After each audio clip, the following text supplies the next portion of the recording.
world full of mundane podcasts, one show rises from the ashes. Critics are calling it outrageous.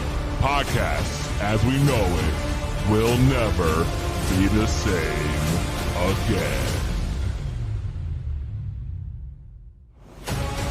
Tonight, prepare for an epic journey where every step could be your last. The destination, a place where no maps can show. The mission, to rise above the rest. The danger, unimaginable. The reward, a shit ton of weed and laughs. It's going to blow your mind. This is 2 B Bloods.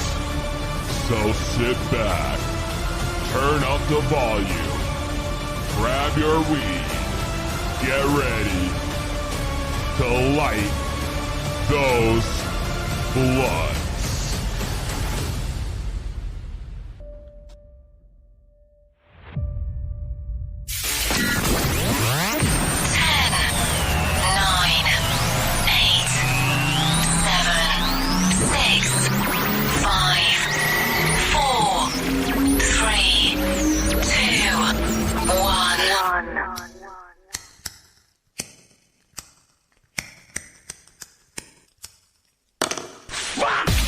You're tuned in to another episode of To Be Blood with Peezy.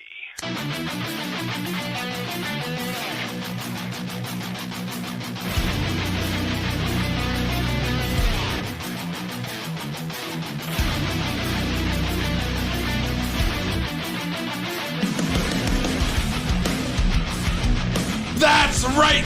The following podcast is scheduled for one fall. We are back to Be Blood Podcast, episode 20, the Coquito Podcast. In studio, we got Frank Knox. Tell what up, Frank. Yo, what up, podcast world? We got High Voltage Omar here live in studio, all the way from New York. Say what up, High Voltage. What's up, everybody? And of course, the Scott late seat empty fucking jabroni right here, you know? No wonder why him and Tim are friends. They're late, everywhere. I can't believe it.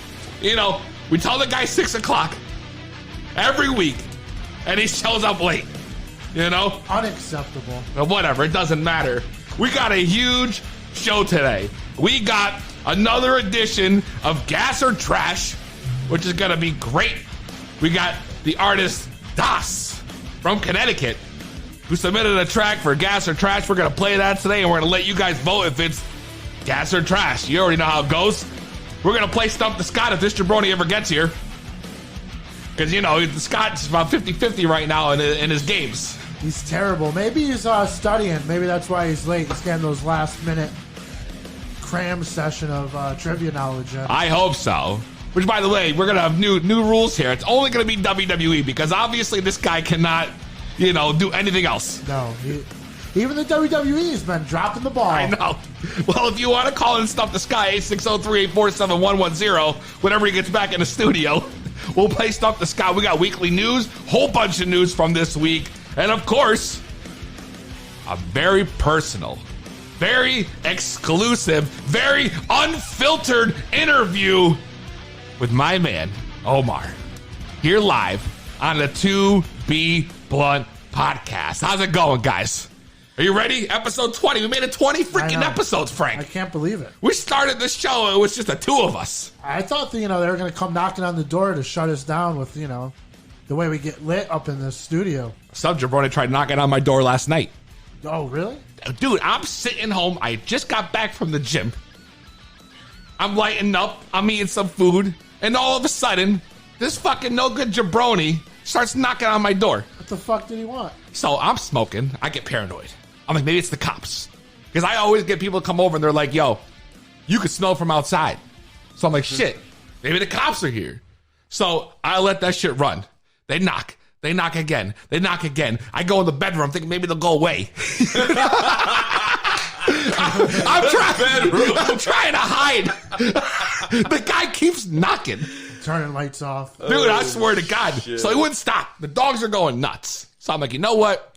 Let me see who this fucking guy is. I open the door. It's this fucking Wesleyan looking kid.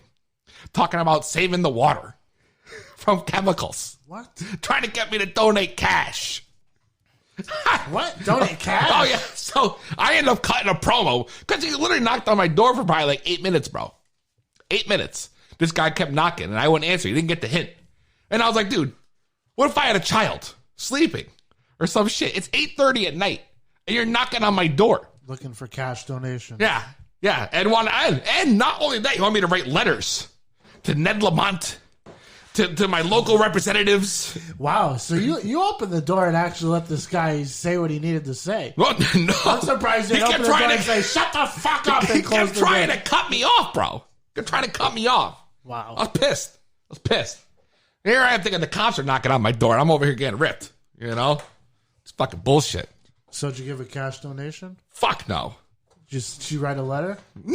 No. The guy's like, you got a working printer?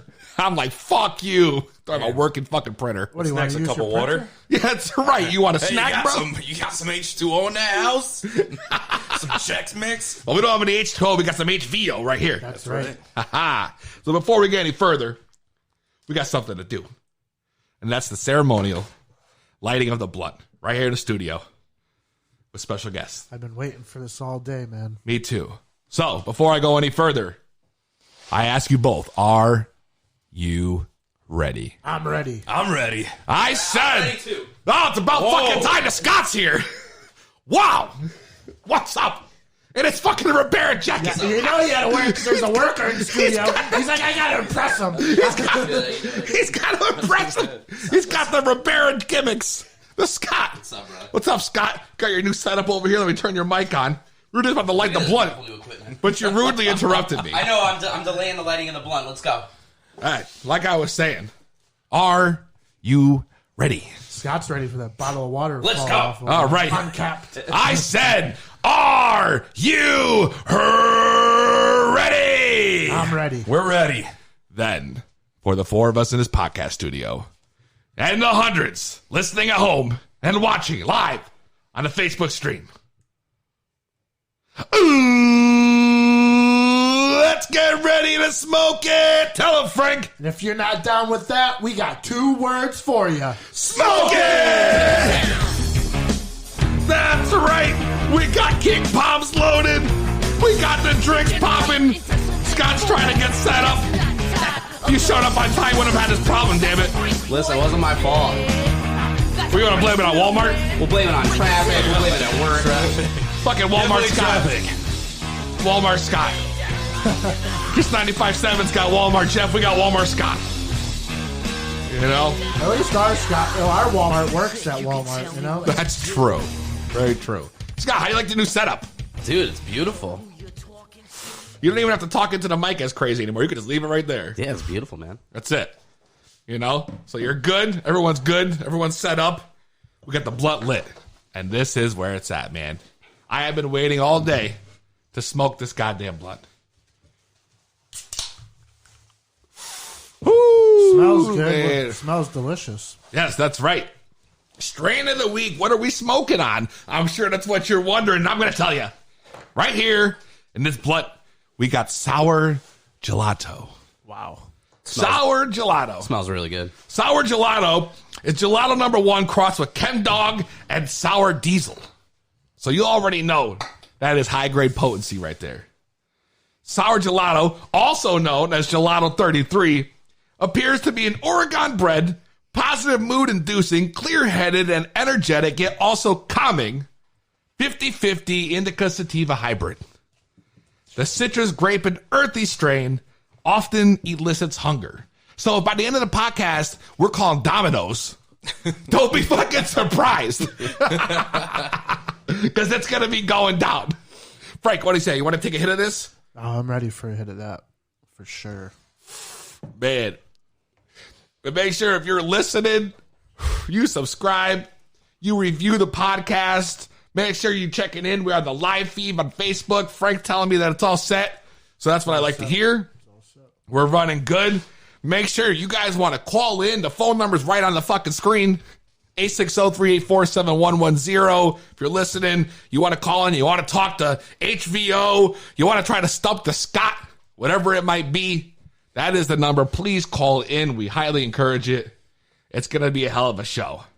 What'd you guys do over the weekend, yo? I barely feel like I talked to you guys since last Thursday. I went to the Battlefront show with you on Saturday. Yes, you did. Yes, you did. We trekked up to Ludlow, Mass., and we stepped in there, styling and profiling. We got a match. Ryan Frost. He was on the show last week versus the Sandman. Now, here we are. Showtime is probably 6, right? We had to be there. You know how it goes. So 2 hours before, so around 4 o'clock, we showed up. 5:45. Sandman's still not there. Uh-oh. Sandman's nowhere to be found. You know? So, finally, the guy shows up right before the show starts. He shows up about 6:30, and then he's in the parking lot changing his oil because his oil's leaking out of his car, dude. His 97 Is that his Chevrolet. No way. I swear to God, he's in the parking lot trying to change his oil. Car's leaking all over the place. The guy's all fired up, looking like he just blew a sack on the way down there. On the way up here, I said. He looked like he was coming off a bender, man. He was pale. He looked like he was in rough shape. Oh, boy. You know? It was honestly insane. Insane. So after dealing with the car shit, he comes in. We start talking about, we're going to do this. We got the big match tonight, you know? He don't want to hear a word we got to say. He doesn't even want to be there. Jeez, yeah. He doesn't want to be there. He wants to get his money and leave. The match was probably the shortest thing you've ever seen. The best line I heard about that night was they were going to give him the belt, and he goes, "I don't want that fucking belt. I ain't driving back up here again." I don't want to drive back up here again. Now that's a shoot. Yeah. Oh. That's a shoot. I swear to God, that's literally what happened. He didn't even, he was like, I don't know, man. He came for his check. He was there for maybe 25 minutes. As soon as the match was done, where's my envelope? Yep. I saw some footage, though, Frank Knox. You got to drink a beer during the Sandman entrance there? That's right. Yep. That was pretty sick. He fucking caned me in the stomach like an asshole. And then Peezy set up the cane to the back, and he was too lazy to give him a second cane shot. Peezy's sitting there on all fours waiting for the next one, then never came. I wasn't waiting. Don't get me wrong. He hit me in the stomach. I was down on all fours. He could have hit me in the back, but did he? No. Just let me hang in there, pointing at Frost. I don't know. It doesn't matter because you know what? Frost wins, and that's all that matters. You know? Sandman goes home. We walk out still the champions. He got his money. That's right. He got his paycheck, which I'm sure was pretty. You know, he got 500. Enough for an oil change, I hope. And a whole other sack on the way down. I told Peezy it was on his way home. He was calling his Connect. Like, hey, man, I got the money from the last one, and I need some more. Oh, man. It's rough. Bad for business. It's rough.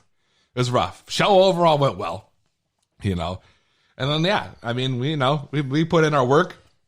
Got the new Impact players. It's pretty sick.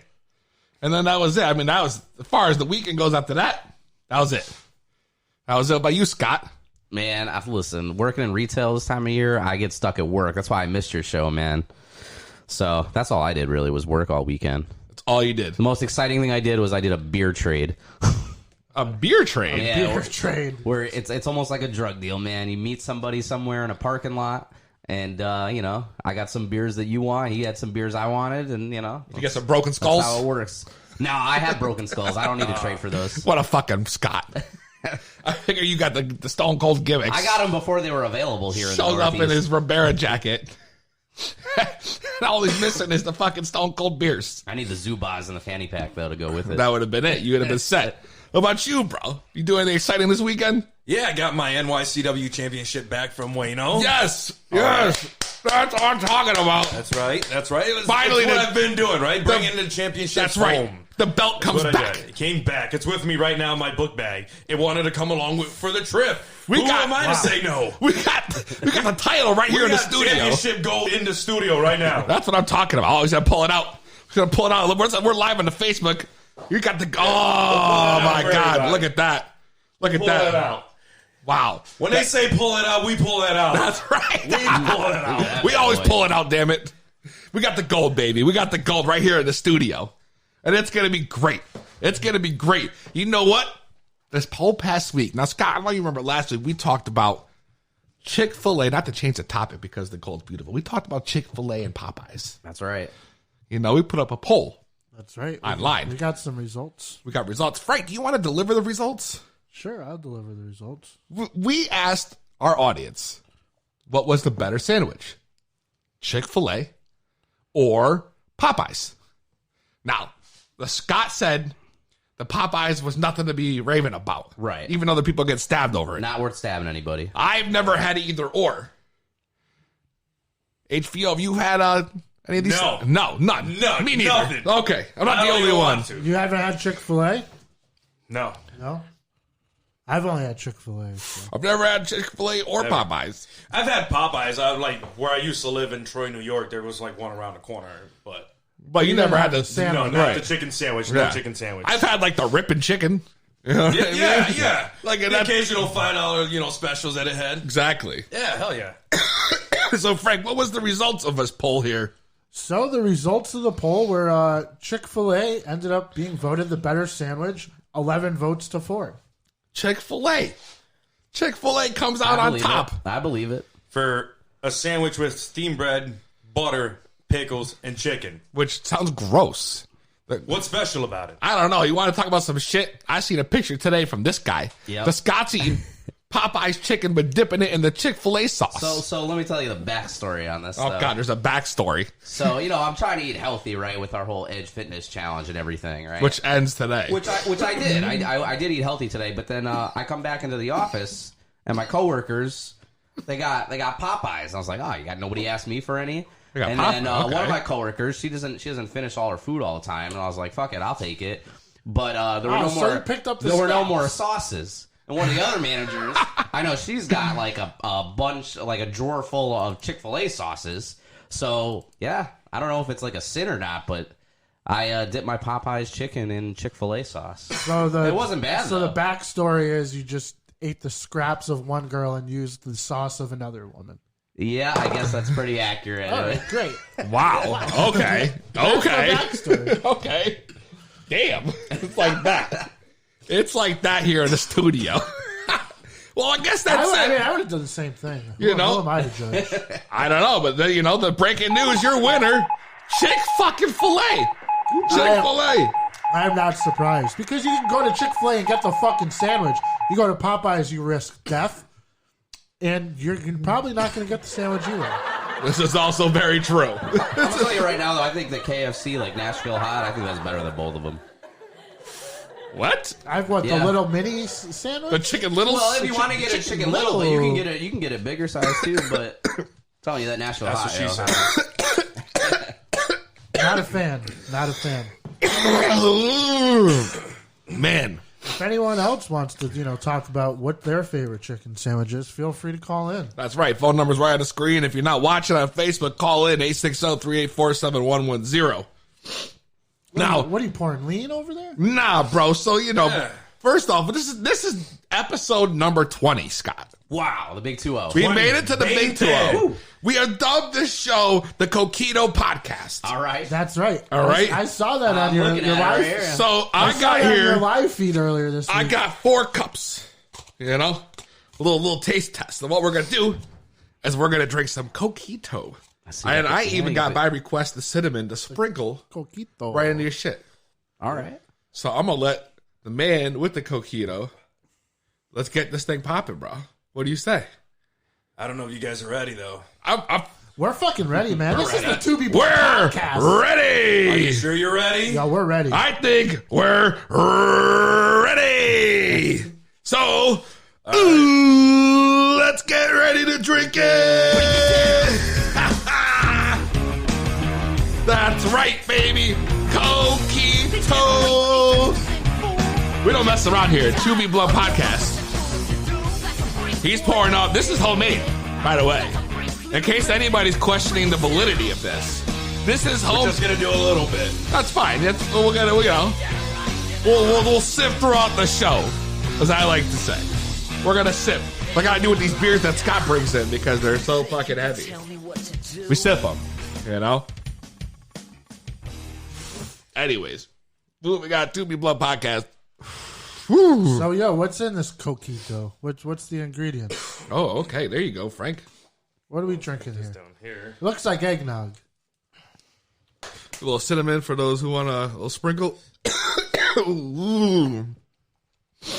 Yeah, what do we got here? I want to know. Want to know what kind of rum or what kind of alcohol? Just give me the basic ingredients. Yeah, If I wanted to make this tomorrow, what would I need? I'm clearly white as fuck. All right. So you got to walk me through this. I think he's Googling it. Oh, no. Hold on. What do you mean you're Googling it? I have a feeling he's Googling it. Wait a second. I see a lot of, Wow. I mean, I Google it too, but I don't even know how to spell it. Well, Scott. Well, he made this. That's like you Googling treehouse shit, you know? Well, it's just What do you wing it? Yeah, it's a regular Coquito recipe that I found online, and I just adjusted a few things, added just a little bit. Oh my God, it's more so of good. this and that. And mostly the alcohol that I like rum, I like bourbon. That's all stuff I like very much. That's good. It's just a little bit of adding a little bit of this and that, and it's mostly the only special thing about it is the alcohol that's in there. Isn't there like some eggs, like some type of like Goya egg? There's like a coconut cream, I think, in here. You say Goya eggs? Goya, yeah, like this. Goya? Why Goya? Goya and eggs, bro. I looked it up. Oh, Goya and eggs. I thought you said Goya eggs. Goya brand eggs. So, yeah, I've never it's heard of it's that like shit Goya in a yet. can. You know those shits are yellow. It's like Goya in a can. Got them yellow eggs, yo. Eggs are supposed to be yellow. Oh my You God. got the yolk. Oh my God. We're getting crazy here. So listen, we're gonna do. Before I get any further, Frank, how's the Facebook feed? You got any comments? Any users commenting in? What's going on over there, bro? I can't check no more, so I need you to report in on this. We got comments. What we got? We got Paul Ferrari calling the Scott secondhand Scott. Oh my God. We got Bob Thorpe, asking where Slade Dangerfield is. I'm fucking right here, bro. And you got Mario Marcelino still saying Kenny Omega is the son of none other than Tom McGee. Look, you know what?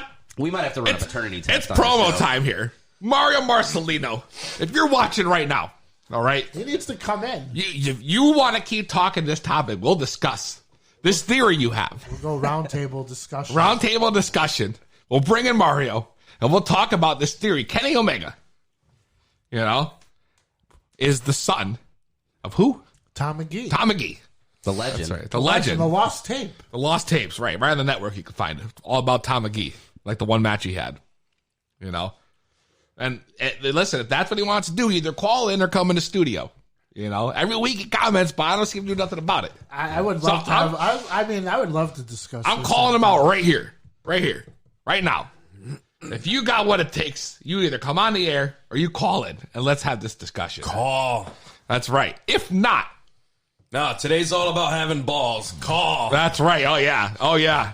Well, we got balls right here. You want to talk about balls? We're gonna do a new segment here on the podcast. Right? Did you know, Scott, when I had started making music, and rapping, whatever, what I used to do before I was writing my own shit, or before, I was really into it, is I would take popular songs and I would turn them into weed smoking songs.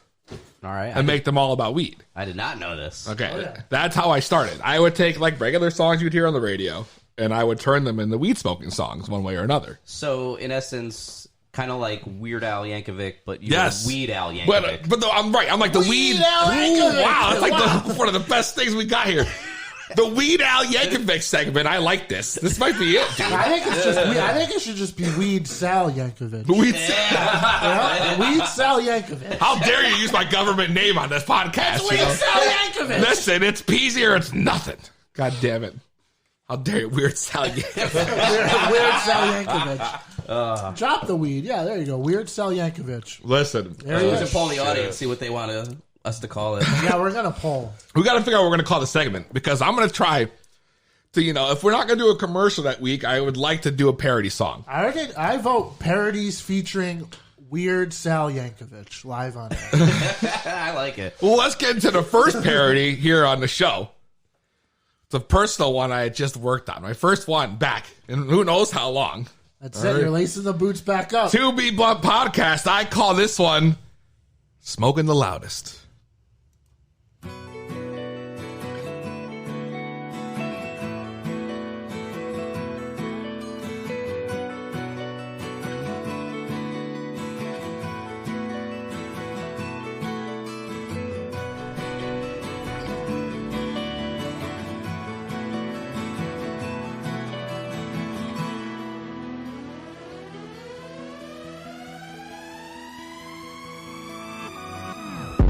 I'm waking up to weed and dust. I packed my bowl and my life adjusts. I'm breathing in the cannabis. I'm breathing in, I'm coughing up, and checking out on all of life's fuss. This is it, I've come to grips. I wake and bake, I feel it in my bones, enough to make my heart beat slow. Welcome to the new phase, to the new phase. Welcome to the new phase, to the new phase. Whoa, whoa, whoa, whoa, whoa. I'm smoking the loudest, smoking the loudest. Whoa, whoa, whoa, whoa, whoa. I'm smoking the loudest, smoking the loudest. I raise my flag, I catch my breath. I'm high as shit and it ain't from meth. I'm breathing in the cannabis. Whoa. I'm breathing in, I'm coughing up, then checking out on all of life's fuss. This is it, I've come to grips. I wake and bake, I feel it in my bones, enough to make my heart beat slow. Welcome to the new phase, to the new phase. Welcome to the new phase, to the new phase. Whoa, whoa, whoa, whoa, whoa. I'm smoking the loudest, smoking the loudest. Whoa, whoa, whoa, whoa, whoa. I'm smoking the loudest, smoking the loudest. All this weed goes straight to my eyes, deep in my bones. I ain't seeing shit tonight. I wake and bake, I feel it in my bones, enough to make my heart beat slow. Welcome to the new phase, to the new phase. Welcome to the new phase, to the new phase. Whoa, whoa, whoa, whoa, whoa. I'm smoking the loudest, smoking the loudest. Whoa, whoa, whoa, whoa, whoa. I'm smoking the loudest, smoking the loudest. What's good? It's your boy the Coach from the WWE Golf Channel, PGA Tour, EA Sports Madden. You know what time it is. 2B Blunt Podcast with my boys, Frank Knox and Peezy. That's right. We're back 2B Blunt Podcast. What do you think, Scott? Dude, smoking the loudest, yeah, that's the shit right there. Smoking the loudest, That was baby. great. That's that new shit. What do you think? HBO's that approved? Yes. Smoking the loudest?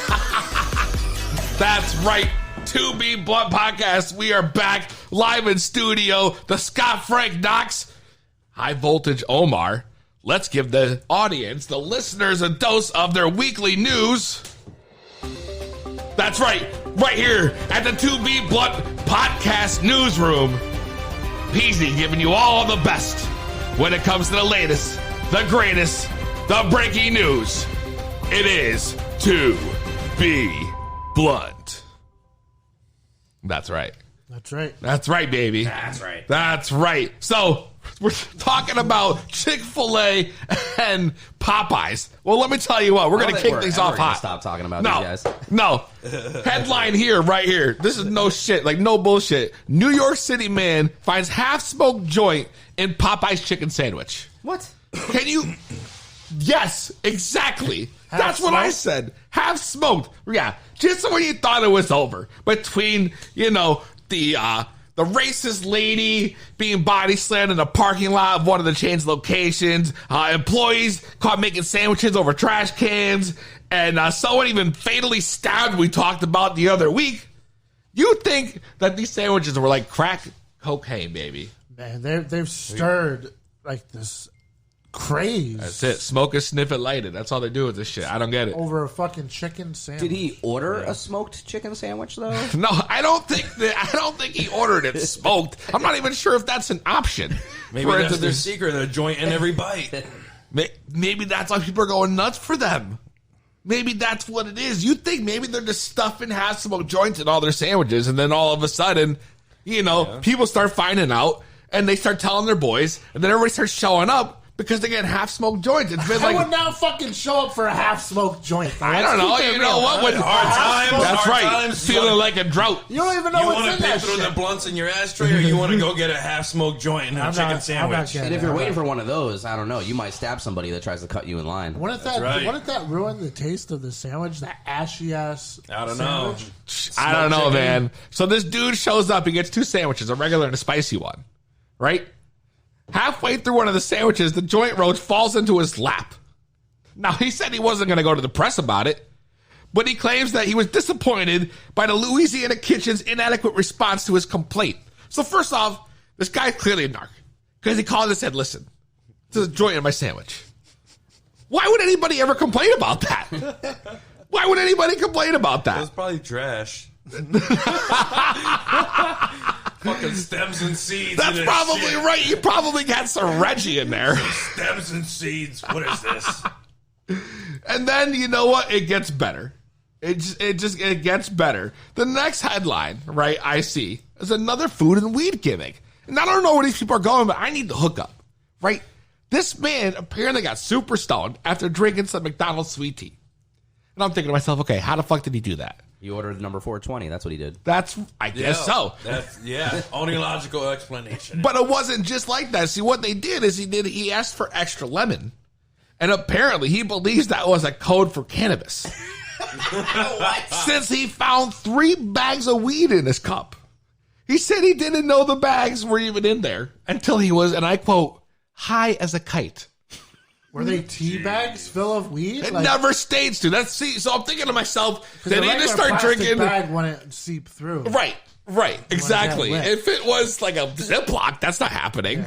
Yeah. So I wonder if it was tea bags with weed, but that would still be kind of weird, sweet tea, iced.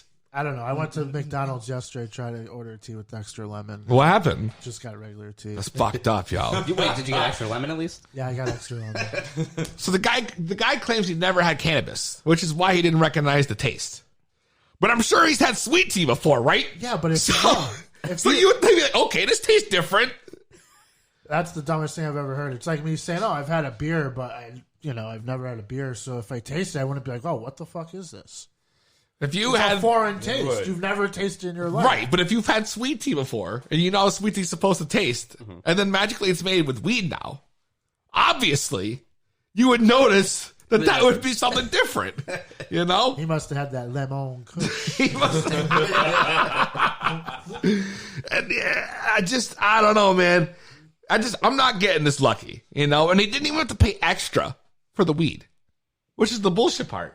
So he got 3 bags of weed and a sweet tea. He didn't pay a goddamn thing extra. So why is he complaining? Listen, people are crazy, man. People are crazy. I wish I knew. That's why this is the news. The people around the world here, they're nuts. So you they're shut nuts. up and keep living. Outside this studio, it's a fucking disaster out there. Let's talk about celebrities. Yeah, it's fucking celebrities, all right? It's getting crazy. Miami Heat has suspended Deion Waiters after he reportedly ate cannabis edible on a flight. And then he went and had a panic attack. He freaked out. Midair. He freaked out on the plane. Midair. This doesn't shock me from someone like Deion Waiters, though. He's got a history. Yeah, he's got a history. He's got a history. He was supposed to be like the next big thing, and he's just been fizzled out. He's just on the weed, doesn't care. Yeah. And but who the fuck panics over an edible? That's what I'm saying. So they ended up giving the guy a 10-game suspension. right, for this, because obviously the THC is a substance that's not allowed, right? So I don't know. And the worst part is like it was the shortest flight. It was from Phoenix to LA. It's literally a 90-minute plane. By the time you get to maximum height, you're descending again. You're up and you're down. That's the flight. You know? Like, I don't know. I don't know. He claimed he had a stomachache the night before. He sat out for the game. Didn't play against the Phoenix Suns. He sat out because he sucks. Well, that's not what he says. That's not what they're saying. Although that might be true. No, he was just dressing, but he wasn't playing. He was just sitting on the bench. He hasn't been getting burned over there at all. He played a mean bench that night, though. Yeah. I mean, that wouldn't happen to me. Maybe it would happen to you. You have anxiety, so I could see you doing that shit. That would obviously be me. That would be me for sure. And then a funny story that you had sent me, Frank. It's about this Texas shelter cat. Gangster of the year, bro. OG. They had to place this cat in solitary confinement. Yeah. Yo, because this guy would keep going and letting the senior cats out. And he'd open the door. He'd jump and pull the handle down. And he'd open the fucking door. All the time. No, I swear to God. I swear to God, Scott. You know? This guy named Quilty. This is what they call the cat. Yeah, Quilty. Quilty. You know? So they banished the guy into solitary confinement for this. You know? And of course, this cat has built a giant social media following. Oh, dude, I bet you there's a waiting list. Like, they're interviewing people now to adopt Quilty, you know? It's like... that whole shelter found a home. Yeah, the IG's got like 30K, bro. 30K. Yeah. Wow. Yeah. For this fucking cat. I mean, that's cool. The cat deserves it, man. He's a G. That's what, bro. We're G, so why don't we got 30K? This is some fucking bullshit. Because, you know, we're not in prison letting the prisoners out, you know? That's basically what he's doing. This is insanity, bro. It's insanity. Quilty.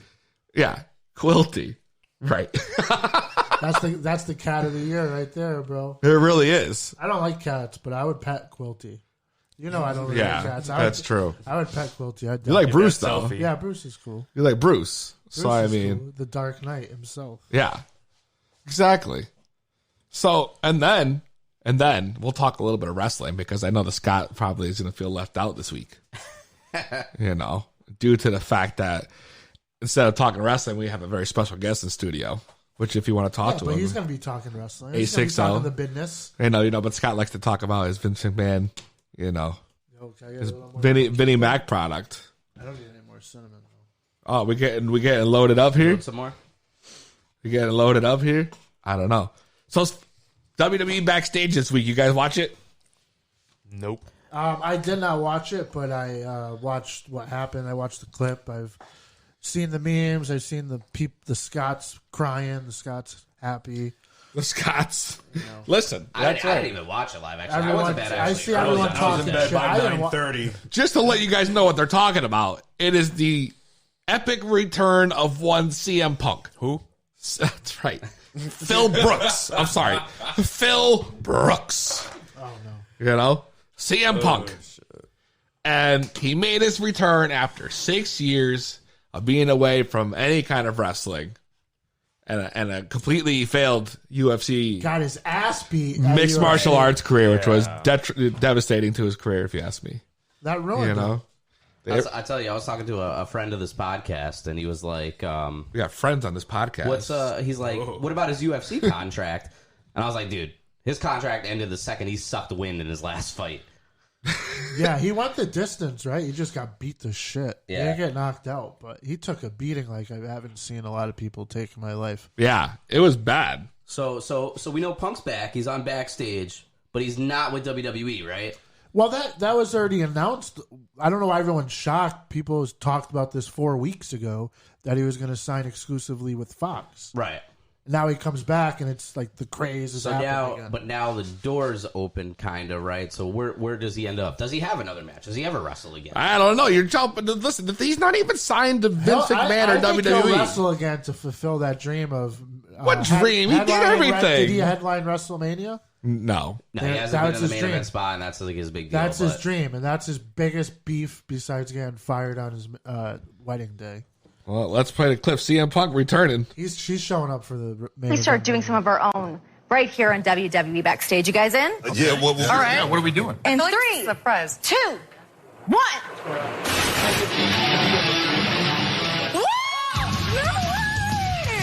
Is this a rib? Is this a rib?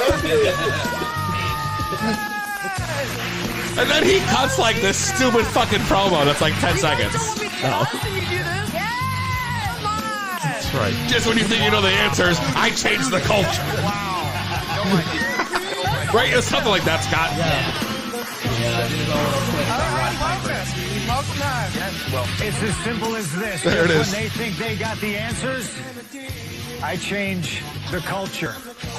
Phil Brooks. See you next week. So he's not even signed to WWE. He's signed to Fox. He's only signed to Fox. People are already speculating, oh my God, he's going to get in the ring with Owens. He's going to get in the ring with all these different people, Styles, Daniel Bryan. And like even people are saying, what? Oh, now AJ Lee's going to come back and AJ Lee's going to have some matches. That's what they're saying. But I think people are just jumping to conclusions. If he comes back, I want to see him fight a stiff match with Triple H.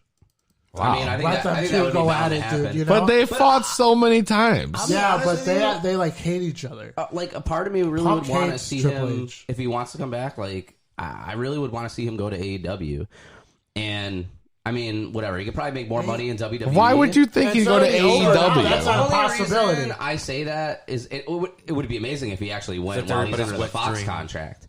But I want AEW to stick around, right? I don't want them to, like, they're having a boom right now, but I don't want them to be like TNA where they're just around forever and nobody gives a shit, right? I want AEW to be on that same level as WWE or even higher. But Punk could definitely help them do that. Will it happen? It's not going to happen, no. But you guys got like, there's going to be guys like Sin Cara who quit. Yeah, but they didn't like that. go Didn't over matter. Sin Cara could probably go to UFC and do better a job than Punk. Well, how are we talking about Sin Cara right now? You know? Well, Scott was talking He's about got a AEW backstage sticking reputation. around, and AEW needs talent. Right now, they have nobody. Yeah. Introduced somebody this week that no one even knew who he was. Speaking of the Scots, what really driving me nuts is all these Scots that are calling him sellout online. They're calling CM Punk a sellout because he's on backstage instead of working in the ring. These Scots have been chanting his name in arenas around the world for 6 years. And then he comes back and they go on Twitter and they win. Like if we had Droll and Loud still, I'd be running the segment this week. I'll tell you right now, the people that hate pro wrestling the most are pro wrestling fans. And the worst pro wrestling fans are CM Punk wrestling fans. Well, you're probably right. You're probably right. I don't know, man. Everyone's making a big deal about nothing. I think that it's great that he's back. Let him come back, do his thing. You know? I think this opens the door. Oh, I mean, of course it opens the door. So people should just be patient, see what happens, and stop. Just shut the fuck up. That's right. I agree with that last part. Yeah. That's a good point. All right.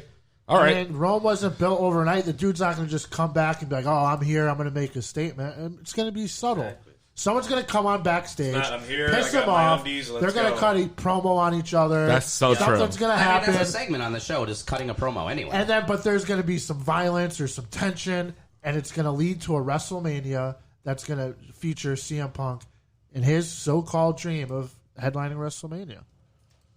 Yeah. So it's in the pipeline. It's all right. That might be true. But What else is true? we're talking about AEW. I heard something from Chris Jericho that really blew my mind. He had talked about a time where Vince McMahon, he claims, smoked weed in front of Donald Trump. Get out of here. Yeah. Listen. No, I'm dead fucking serious, Scott. He smoked weed in front of Donald Trump. He said, I remember one time Vince told me that they were watching some concert or something at Trump, New Jersey, whatever it was called, whatever the arena was called then, Trump Arena. And Vince McMahon was sitting there with Linda and all the heads of the state. And Vince lit up a joint. And Trump was like, that's right. He said, you can't smoke that here. You know, however he just says this shit. He was like, shut up. And Vince he goes, I just did. Straight up. So I'm talking Frank about this, right? Me and Frank were laughing. I'm like, well, what would happen if, like, today Vince still smokes and he's say they're in, like, California. And Vince wants to go pick up some weed for after the show. Got to make some phone calls, right? You got to see what's out there. What the fuck would that be like? So then Check this out.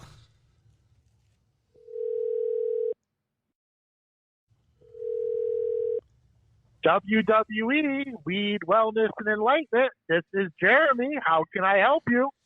Jeremy, this is Vincent Kennedy McMahon. I'm calling because I want to know what the top shelf herbs are for this week. Excuse me, sir. We don't have top shelf herb. We only have top rope herb. Top rope? I like the top rope. Well, in that case, you're in luck then, because this week we have many top rope, or what you would like to call top shelf herbs. The first one being Kali Kush. Kali Kush? That's right, sir. Kali Kush. Like the great Kali? No, like the herb, the Kali Kush, sir. We have Kali Kush. We have a great Kali right here at the WWE. Wow. Well, then maybe you would like our Kali Kush. It gets rave reviews, and it's tall and strong. I'll tell you what, I never really liked Great Kali. He was a terrible worker. What else you got? Well, one of my personal favorites is the Hunter Hearst Hayes. The what? Hunter Hearst Hayes, also known as Triple H. The Hunter Hearst Hayes? I know a guy by the name of Hunter Hearst Helmsley. What is this going on here? What kind of establishment are you running? Well, sir, we are the WWE, Weed, Wellness, and Enlightenment. No, I'm the WWE. No, sir, you called me. This is the WWE, Weed, Wellness, and Enlightenment. All right, you know what? What else do you have? We also have the fan favorite, Guerrero Glue. Guerrero? I know a lot of Guerreros. Which Guerrero is it? The Indica, sir? I don't know what you think this is. This is a joke? What is it, the joke? Hunter Hearst Hayes? Guerrero Glue? I'm just looking for some regular flour. And you guys are over here ripping off all my gimmicks. No, sir. We are an original farmer and smoke shop. I don't understand what you're trying to insinuate. You know what? Forget it. Keep going. What else you got? Give me something good. You got like a train wreck? Well, we just got a new batch of the award-winning train wreck, which we call the A-Train wreck. A-Train? You mean like that jabroni that used to run with X-Pac? No, sir. He runs with the other plants that are in our greenhouse. You know what? I think you're messing with me. Sir, I can assure you that I'm not messing with you. You know what? I'm going to give you one more chance to tell me what you have for weed. And stop stealing my gimmicks. Tell me, what is your top flower of the week? Our top flower of the week is also our special of the week. So All we're right. in for a real treat here, All sir. right. We have the Stone Cold Diesel, and we're selling 3 joints for $16. Stone Cold? 3 joints for Cold $16? That's right. How dare you? How dare you steal my ideas, my creativity, my business, my gimmicks? How dare you? I'm calling my lawyers right now. We're going to have a talk, me and you, in the courtroom. Well, sir, I'm very sorry that you're upset, but I will sure let my boss know, Mr. Turner, that you're very upset. You tell Mr. Turner that from here on out, I'm going to own his company, and he's fired. I ain't never worried about no haters. I'm just sitting here trying to stack my paper. Keep it pushing, I will see you haters later. I'm just sitting here trying to stack my paper. Stack it up, I stack it. Stack it up, I stack it. Stack it up, I stack it. Stack it, stack it. Stack it up, I stack it. Stack it up, I stack it. Stack it up, I stack it. Stack it, stack it.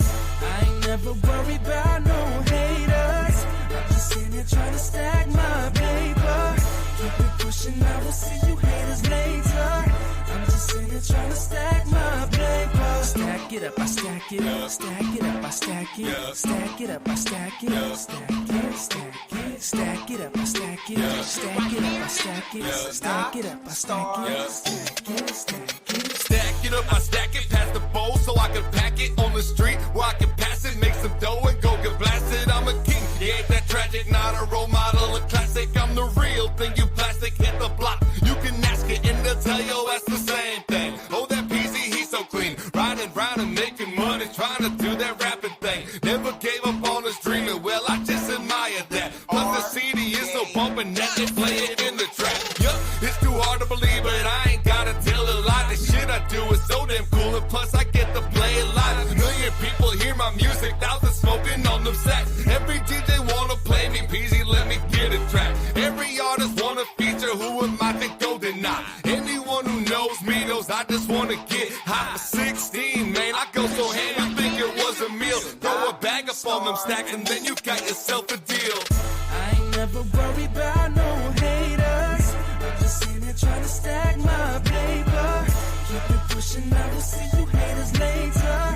I'm just in here trying to stack my paper. Stack it up, I stack it. Stack it up, I stack it. Stack it up, I stack it. Stack it, stack it. Stack it up, I stack it. Stack it up, I stack it. Stack it up, I stack it. Stack it, stack it. Yeah, this is Ty Shine, and you're listening to How to Talk. This is Ty Shine, and you're listening to How to Be Blunt with Peezy.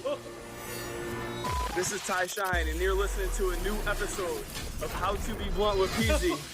This is Ty Shine, and you're listening to Be Blunt with Peezy. How in the fuck would you listen to anything else? That's right. I love him. To Be Blunt podcast. Man. We are back. We back. We back from commercial break. We're about to. That's right, baby. That's right, baby. We're about to play Gas or Trash. You guys remember the rules. We're gonna play you a track from a local artist, or actually any artist. It doesn't have to be local. Just hit us up on the podcast, social media if you want to be part of. Oh shit, we got a caller. Well, we got to do the gas or trash. That's right. You have to call back. We got gas or trash happening. So what we're gonna do here is on the air. We have Das, a local artist from Connecticut. Say what's up, man. What up? Yo, that's up, what's Das? up. That's what's up. Das, where are you from in Connecticut? North Haven. North Haven, yo. My pops live out there. It's popping out there. Yeah, I know, dude. I know. It's sick. It's sick. Dude, so I honestly I've never met you before. So how long you been doing music for? Since middle school. I started out playing guitar and I play guitar punk too. bands and progressed into hip hop. Every wrestler. Yeah, Das used to play the guitar in like a punk band, bro. I was in a rock band. When I met him, I used to work with him. Really? He was like, y'all know each other like that? Yeah, he was. Oh still, shit! See, Frank, you didn't tell me that beforehand. Yeah, that's how he snuck him right in onto the show. I've smoked with them. We haven't had any submissions, Yeah, no, that's great. That's great. So you said you've been doing this since middle school, right? So how old are you now, if you mind me asking? 28. All right, so you've been doing this for a little bit. 19. Yeah, 15 years. Wow, that's sick. And I'd say, like, what would you say would be like your defining moment then thus far? Because it's been quite a long career for you already now. I played an open mic actually around this time last year, and that was like the first time I stepped out of my comfort zone in a while. I'm actually trying to be back in that mode shortly. Try to get back into the live shows? Yeah. Dude, that's sick. Me too, yo. I want to do a live show, Frank. Yeah, maybe me and Dash should put together a show, bro. Maybe you guys could collaborate on a track after this, Yo, I'm saying. You are the top producer in Connecticut, whether it comes to rap or podcasting. This is true. That's true. How's it flying under the radar for, 15, 20 years? I know. Well, yeah.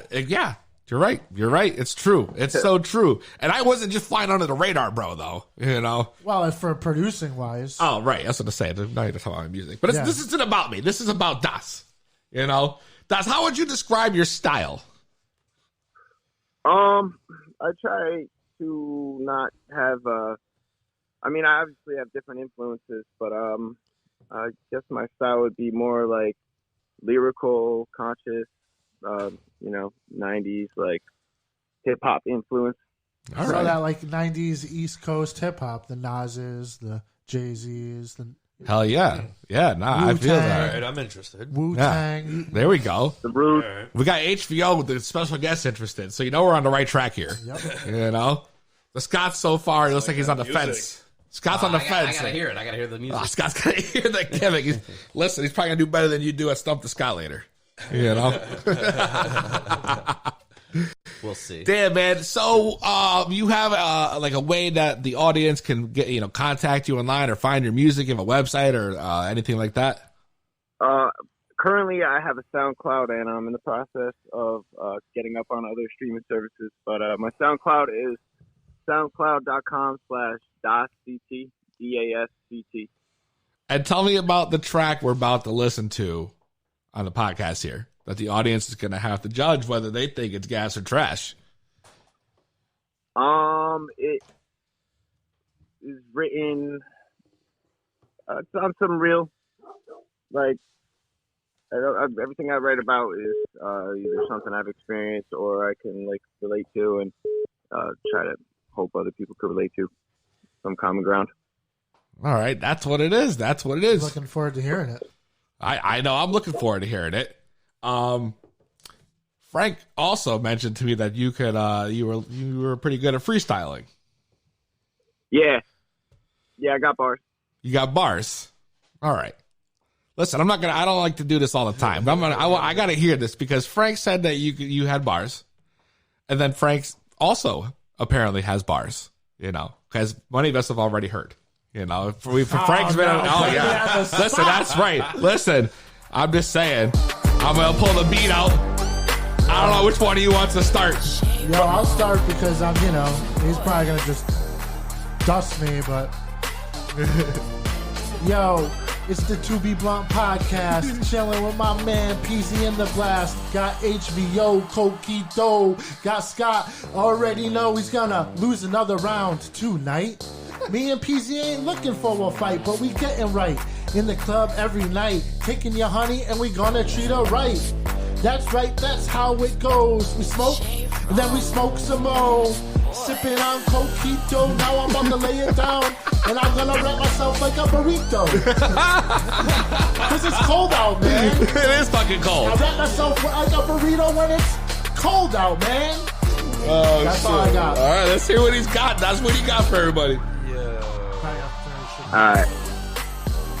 I know you really saw the struggle. I can see the struggle in the soul, but couldn't move a muscle. I can see the promise of tomorrow, but I'm losing hustle. I can see the time you haven't borrowed, and it's like cutthroat. Times been tough through the rugged and rough. It got me steadily bugging and stressed enough to keep me questioning love. Intentions to sus, not to mention no prevention from the breaking the heart. All right, okay, all right, my man, all right. Listen, call in number 860-384-7110. We're going to play Das's new track, Fool Me Once, featuring Shiloh, right here on the 2B Blunt podcast. Thanks for calling in, man. Thank you.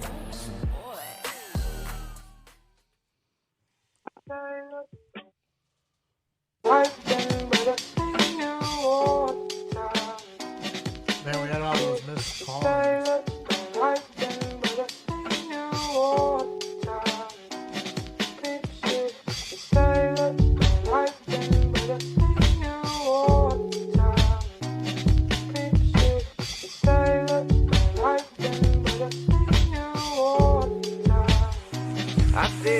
I said you really did me dirty.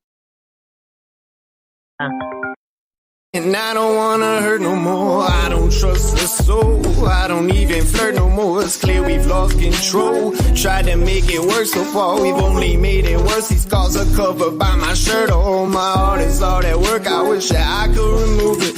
Cause this hurt I've endured is the thing that's driving me stupid. Picked up the bottle and bottomed out. These crutches don't do shit. Get back in touch with myself. All these discussions are useless. I'm not in love with myself. But I gotta love myself through this. Say you was not like the rest, but that's exactly what you is. Do it in the back of my head, an abusive actress again. But I ain't got for this crap. I'm really packing this pen. Never see me lacking again. Never see me lacking again. Never see me lacking again. Never see me lacking again. Never see me lacking again. Never see me lacking again. Never see me lacking again. Never see me lacking again. Said I've been in my new bag, feeling inspired as ever. Looking back, yeah, we had a few laughs, but we were tired and weather. Said I ain't got for this crap.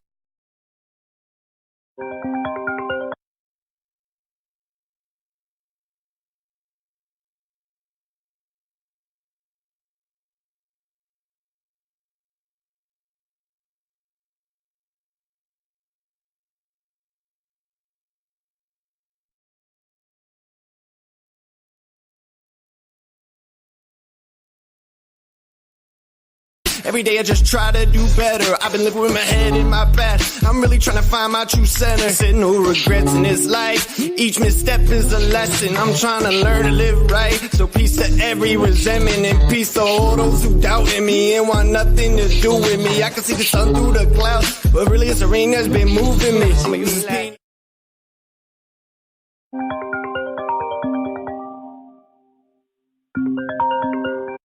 Again. Never see me lacking again. Said really it's the pain that's been moving me. Never see me lacking again. I'ma use this pain to again. Never see me lacking again. Said really it's the pain that's been moving me. Never see me lacking again. Never see me lacking again. Never see me lacking again. Never see me lacking again. Never see me lacking again. Never see me lacking again. Never see me lacking again. Never see me lacking again. Never see me lacking again.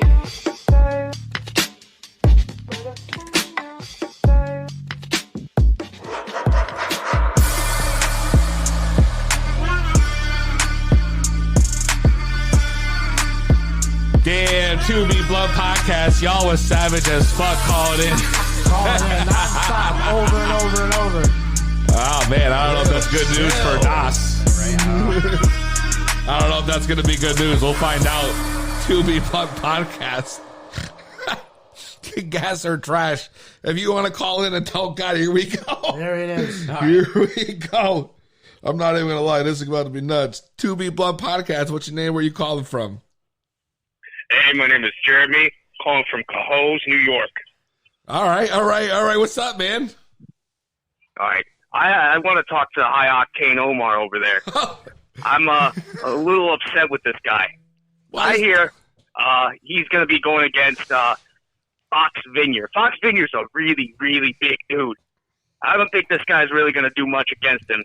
Mr. Suplex over here. Are you kidding me? He's going to get it. You're kidding me? I've beaten Fox already. Yeah, this guy's got more brains than Fox has hair. All right. Listen, don't talk about Fox's hair. Listen, no, who said anything about hair? Wait, who is this guy? Jeremy? Jeremy. The bud tender? Jeremy's broken. You guys need to chill out. All right? Chill out. High Octane Omar is Wait a second. You guys need to chill out. Who do you think you are? Listen, we are chill. High Octane Omar ain't got shit on Firework Fox Dude, can you Vineyard. be a little bit more original when you try to make fun of my name, all right? 12 years in the business, all right? Come up with something You know better. What? Something better. It's better than your name right now. Uh-huh. And what's your name? Jeremy. Bro, you come out of that curtain covered in electricity. I don't want to hear shit. Que estoy cansado. Habla. Come on, Listen, bro. listen. I'm listening, but I you bet ain't that Coquito speaking. sucks. I bet that Coquito sucks. Wow, that was great. That was great. Pat yourself on the back. Pat yourself on the back for that. We got a regular old Barry Horowitz on the phone. That's it. Hang up You on got enough Mr. Brody. cinnamon in there? There's no cinnamon in there. I can't see shit. It looks like milk. Oh, man. Dude, what the hell's your So issue? anyways, man, get to the bottom line of why You you guys called. suck. You suck. You suck. called our show. You suck. You know what? I'll tell you what, buddy. I got nothing more than 2 words for you, and that's you can suck it. And that's how you get cut off, you bitch. I can't believe that guy called that many fucking times. Wow. Who is this guy? That must have been the same guy calling him. Whoever it is, they hate you. I have no clue. They hate you. You really don't know who that was? No, I have They no hate clue. you, bro. Jeremy. Wow. Fox Vineyard's biggest fan. That's right. Fireworks Fox Vineyard. That's right. Fox Vineyard's only fan. Oh.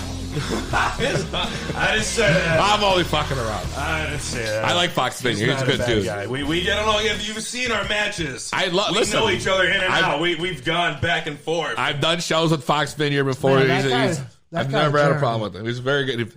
I remember one time I got hurt and he was like, he kept checking on me, which was mad cool. So, I mean, dude's a good dude. But whoever the fuck Jeremy is, he's a piece of shit. And again, if y'all want to call in and tell us what you thought of that track from Das, Fool Me Once, if you want to gas it or trash it. That's right. You can reply. Let us know, baby. Let us know. Call it in. Hit on the comments, gas or trash. That's right. Call in. How's the Facebook popping? Everything's good. Everything popping off. It's popping. It's popping. We got some viewers. Word, we got some comments and shit.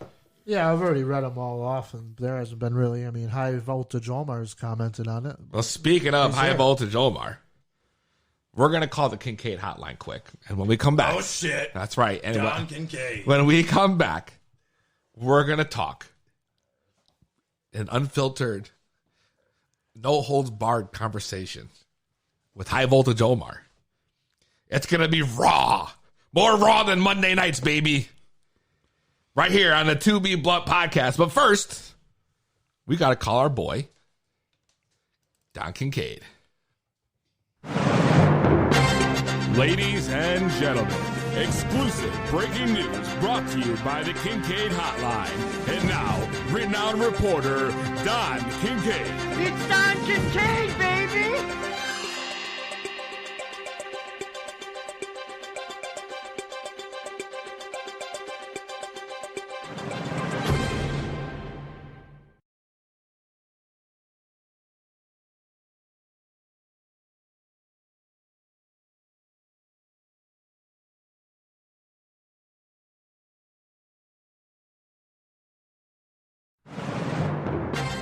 Ladies and gentlemen, exclusive breaking news brought to you by the Kincaid Hotline. And now, renowned reporter, Don Kincaid. It's Don Kincaid! Ladies and gentlemen, exclusive breaking news brought to you by the Kincaid Hotline. And now, renowned reporter, Don Kincaid. It's Don Kincaid, baby! That's right, Don. Me, Frank, and Scott got the minutes loaded up. I hope you got the dirt this week. It's been a big week in wrestling, baby. Hey, baby, what's kicking, man? Don Kincaid, and boy, do I got some fun shit for you tonight, man. And I am going to jump right into something that's near and dear to my heart, and I'm going out with a bang, and that is some Battlefront Pro Extreme that happened in Ludlow, Massachusetts this past Saturday night. And the reason why I bring that up is because there was some historic shit that happened at Battlefront Pro Extreme, and I know my man Peezy was present.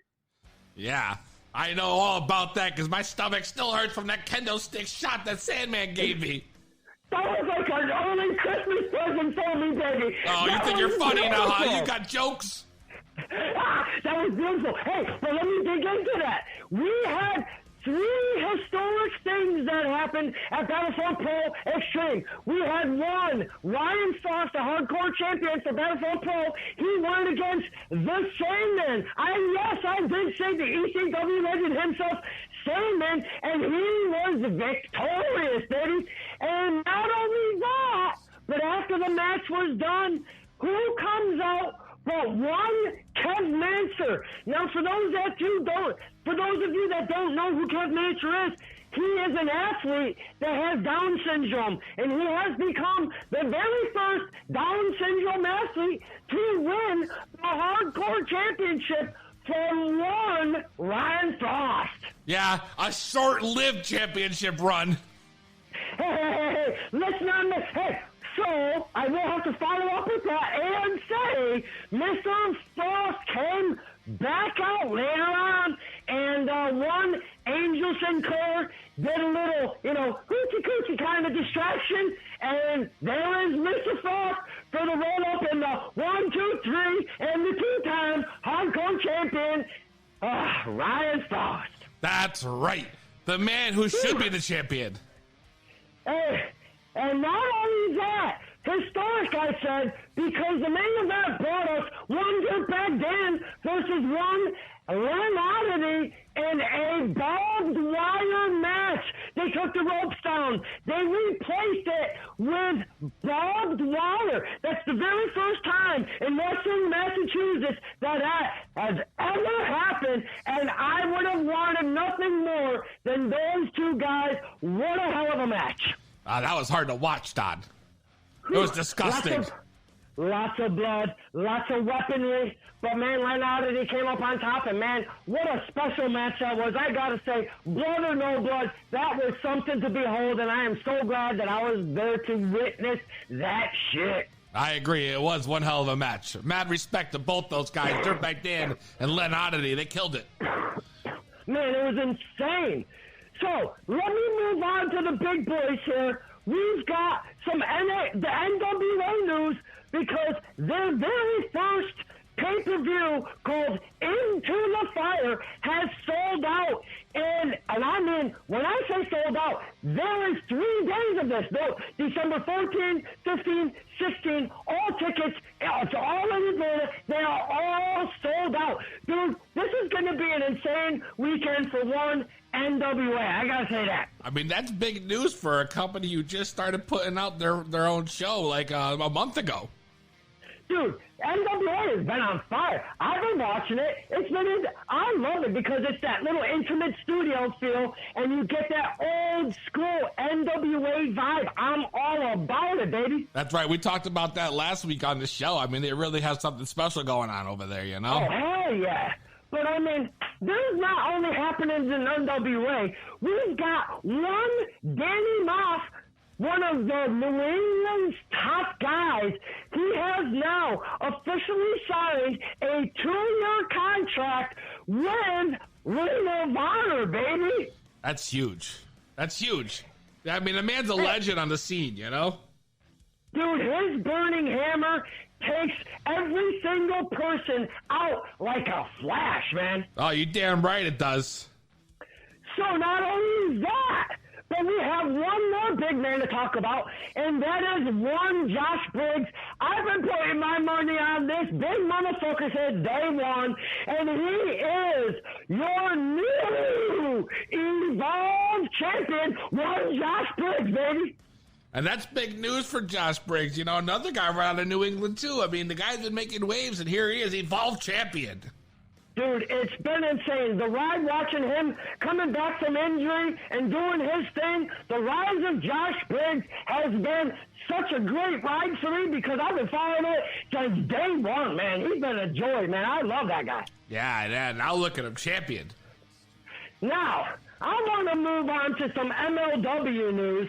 And boy, we were talking a while back about the Opera Cup. It has been 71 years since it has been, and I am telling you, it's going to be insane because it is going to be featuring 4 opening round bouts.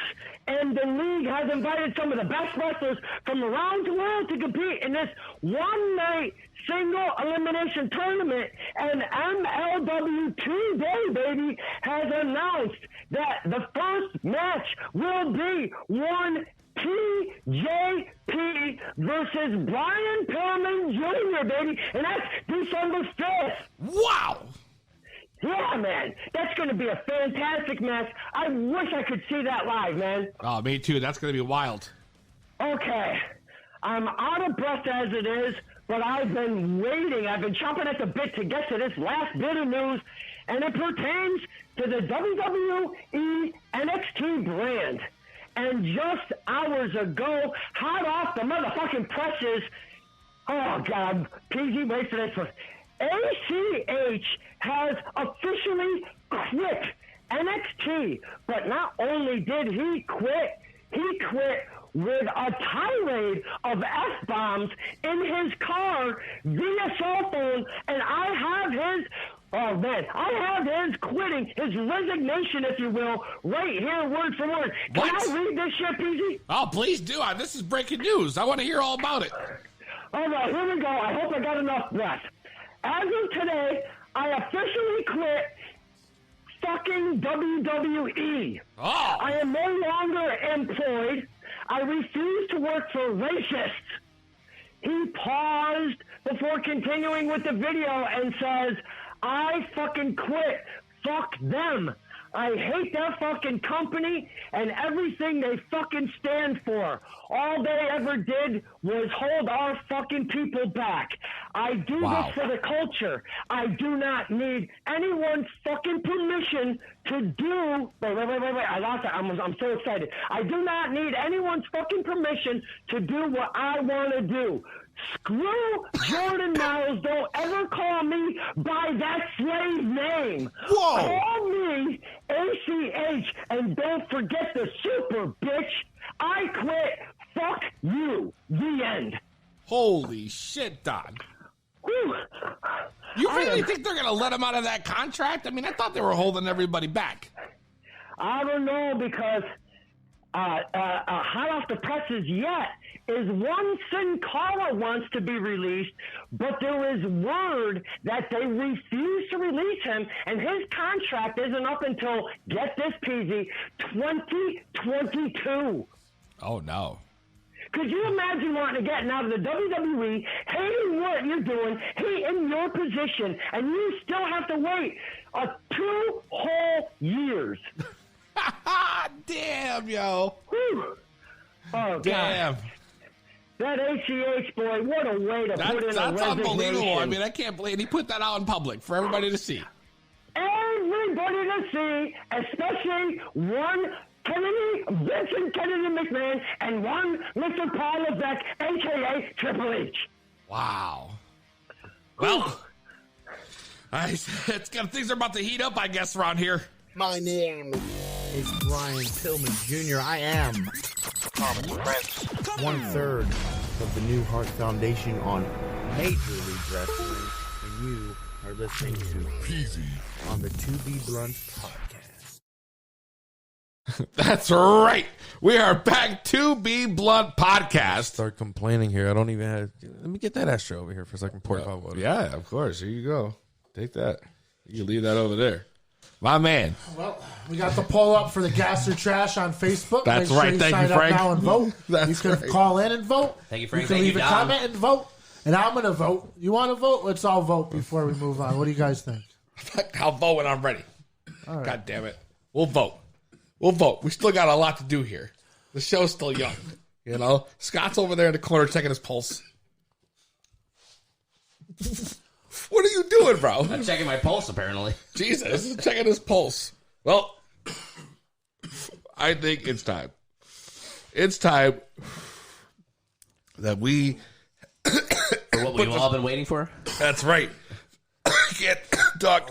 I know.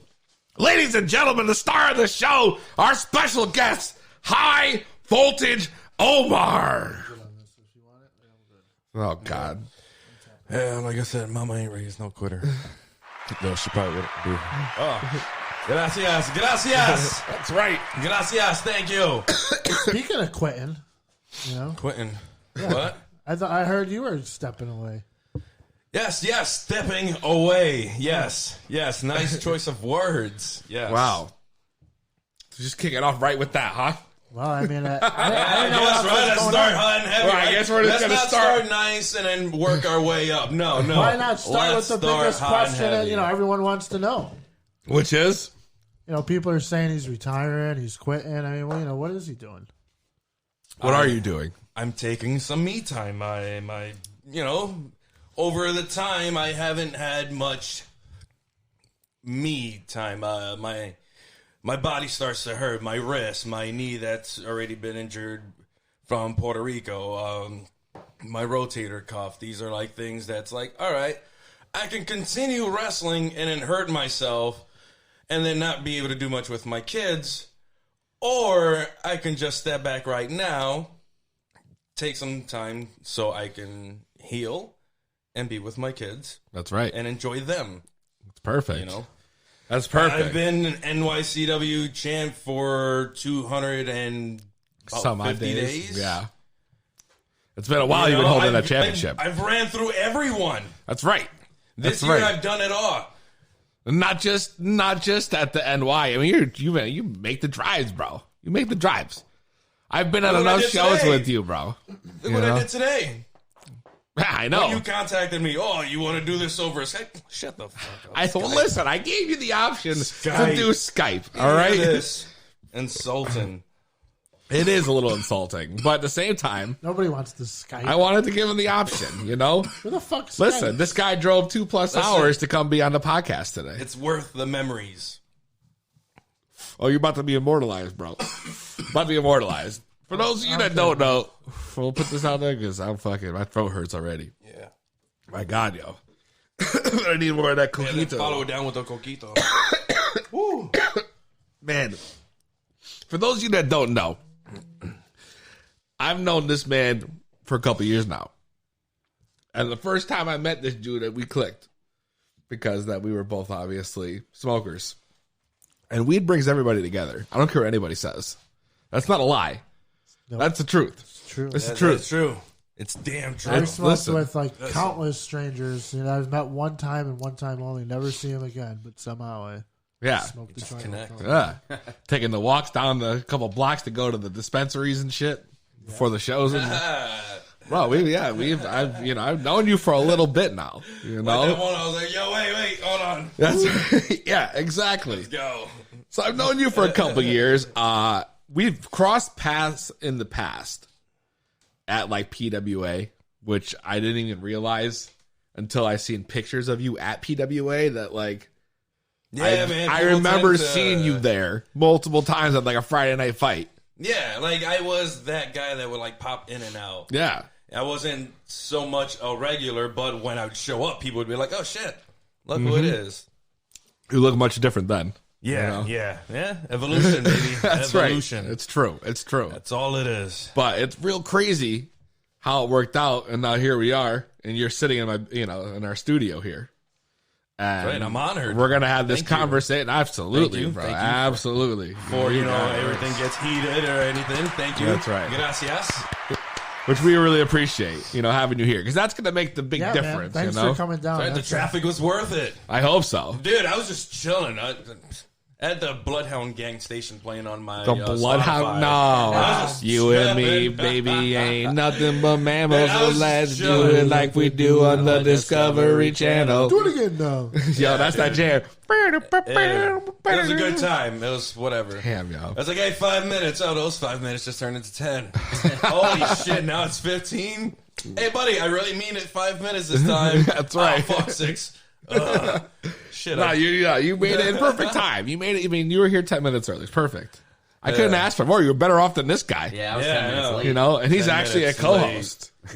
Which is believe this. Insane. Where's HR? Insane. So, dude, what I don't know about you is like how you got started. I'm gonna start. We will start off a little nice here.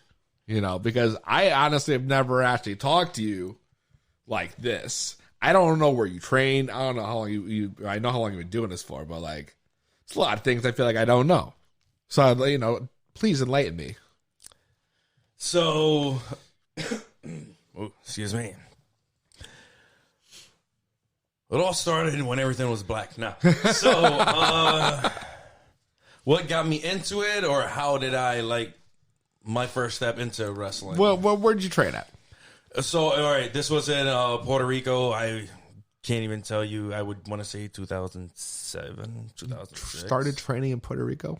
Yeah. See, I didn't fucking know that. So I went to a local show that they had at a basketball court nearby, indoor little coliseum type thing. I guess is what it would translate to.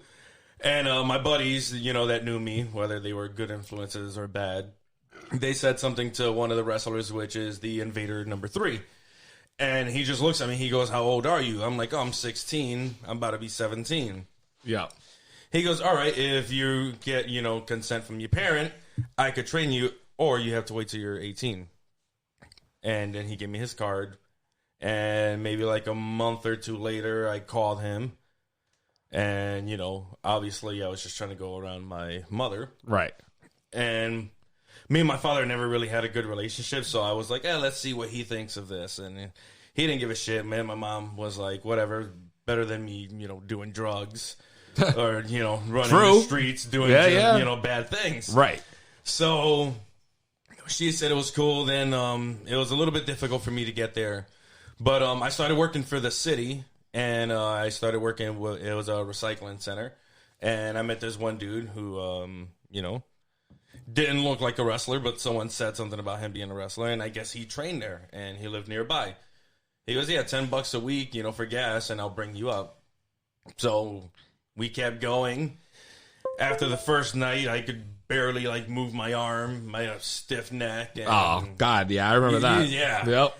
It is horrible. But, yeah, I started training with the Invader number 3, and obviously had a few other, teachers down the line. You know how it is. We get different mentors. Of course. Yeah. Yeah, that's sick, dude. I don't want to sit here and that's drop sick. Names. No. No need for that. No, that's just interesting to know that, because those are things I like to know about people. In Puerto Rico, yeah. Which is why some people think it's weird that I'm comfortable working the wrong side, right? Sometimes in a pinch to get things back to where you got to be. Mm-hmm. They say it's wrong. It's I different. say, hey, it's different. It's different. I know. You slice your peanut butter. You spread your peanut butter with a spoon. Yeah. I do it with a butter knife. Yeah, Pete would always try to teach us both ways. Yeah, you know, sometimes it happens. Yeah, and that was it. And that was one of the things he always tried to do. And it was weird at first, trying to training one way, don't start all right, now you're gonna learn lucha or something, and we're gonna work the other way. And I'm like, yeah, switch arms. That works. It's a completely different thought, said, mind frame. I was surprised when he let me in. He had Apollo Cruz from Puerto Rico. Yep. And Apollo Cruz knew I was here. El Leon Apollo, sorry. And he said, come down. And I came down with Fox. And as soon as I got there, Joseph was like, yeah. He goes, get in your gear. Yeah. I was like, oh, shit. Like that. And he great. just asked me 2 questions. And, yeah. Apollo was just behind me. And we were like, okay. Yeah. I trust him. I liked my time there. PWA was cool. I enjoyed it. Yeah. I enjoyed it. The Very cool. So you go through all this, and now here we are today. You're cutting promos online. You come off bitter, pissed off, annoyed, total heel shit, which is what I like. Because I like the heel turn, So how did we get from that to this point now where you are sprinkling salt all over the place? So I look at the fans and I try to see it as a fan's point of view when I watch wrestling. So do they want a cartoon character from something back in the 70s and 80s, that is nostalgic? Or do they want something more relatable? I like something more relatable. I like Austin's attitude. I like Jericho's wit. I like how The Miz was a fucking complete jerk. It was you just mesh all of those. And I was like, yeah, it could just be pretty much me. I bitter of already, of life, of being held back. So it's I don't ask for things anymore. I just go and I just get it. I want it, I get it. I said I was getting that championship. I got it. I said I was going to be the forever champ. I've been champ since March. It's true. It's true. No one has beaten me for it. And now here it is, right in the studio. It's right there, chilling on the couch. That's it. Relaxing in the lounge. But now you got the title back. You feel great about it. That's right. But still... Where was the title? What do you mean, back? What? What do you mean, back? He's been the champ for 284 days. Right. You were stolen, or you were not the champ? Or? Yep, it was stolen from me. There you go. Wow. It was stolen. Stolen. Yep, stolen. I traveled all New York searching for Wayno through all the golf courses, and every time he was ahead of me, man. He just got away, and then right at the last show last Saturday, he had nowhere to go. I defeated his boys. They got DQ'd because they couldn't, get past me, and obviously Wayno had a cheat. I was going to play a fair game as long as he did, but, I thought the ref would have just restarted the match, but he just reversed the decision. All right. So now you got it back. You got it back. All right, so got the title back. Got it back. But here's the thing. Before we got off the tangent, you got the title back. Everything's full circle, but now you still are giving it back. What do you mean? Well, I mean, you said you're stepping away. Yeah, it's coming with me though. So you're just taking this. So you're just gonna be like, fuck this shit. I'm taking this bitch home. Understand the hashtag forever champ. That means more to me because they, the fans, say it. So when I step away, if I don't lose in December, it's coming home with me. And they can wait till I'm ready. And then maybe, just maybe, I'll sit and I'll watch the tapes and I'll decide if someone is worthy. Till then, they have a mid-card belt and a tag team division they can focus on. So he's just taking the belt and going home. God damn it. That's right. That's it. Wow. That's it. It's that easy, huh? Well, I see it. I see it right there on the couch. About to take it, go home. There's three of us, man. One of him. What do you say? That's it. You know what? We can split it in thirds. Podcast belt. We'll give Scott a side plate. You know? Or like just a strap. Wait till the Coquito hits you guys. That's right. That is Suplex City. We're gonna stand up, probably fall right down. That's right. So now you've reached the end of your time. You're taking time away. And like I said, you're coming off bitter, angry, salty, some might say. What makes you sick about the wrestling business that you've been cutting these promos, Because we've been talking now for, it's been over a month now since we planned on doing this. And at that point, you were like, I'm ready. You were all fired up. Yeah, dude. Oh. You were all fired up. Rough times. So man. I gotta know I'm still there. I'm just not that fired up. I just gotta know what the fuck's going on. I'm just like sick of what I'm seeing. Not really in a lack of product, but lack of caring and what they do. Everyone does the same shit. They're either all wearing black, coming out to fucking metal, wanting to be some dark fucking cool guy, or they're all bright colors. Hey, come on, high fives. I'm sick of that shit. And then you got guys that don't completely commit. And I got one. I said, no holding back. And, no heat. I actually said something nice to him the other day. He had a nice jacket, but whatever. Still fuck him. But... Wow. But his gimmick name, and if this draws him attention, it does, and if it doesn't, it doesn't. Danny Adam. It's like his character is some wastelander, yet he's wearing a satanic coat, and he's got a gas mask on, doesn't have a deep voice or a voice of a survivor, and then he fucking wears glasses in his promos, and it's like, do you fucking wear those to wrestle? No, then why are you wearing them? Like... Separate that shit from then, who the wrestler who you are, who the story you're trying to sell. Because right now I'm not fucking buying shit other than his, he's doing good in the ring. I'm not gonna take that away from him. In his defense, all right, what you were talking about having a deep voice, but if I could reference one person who had a mask and did not have a deep voice, that was Bane. Yeah, right? But big ass dude. Hello, Batman. I guess, but it's just. Oh, it just doesn't. I know. I felt the same way about the. But that's how I felt about the movie. When you see Bane in real life, he's this giant ass dude. He looks like he just destroy you. But he's like, "Hello, Batman." Yeah, but that made the movie for me. Like, if he had a deep voice, dude, I don't know. It seemed weird, bro. That was it threw me off. It threw it off, and I loved it. But I agree with you about the glasses thing, for example. Like, that should be a conscious decision to not, obviously. You wear glasses. Yes. You ever seen a promo where I'm wearing one? No. No matter if I can't see shit.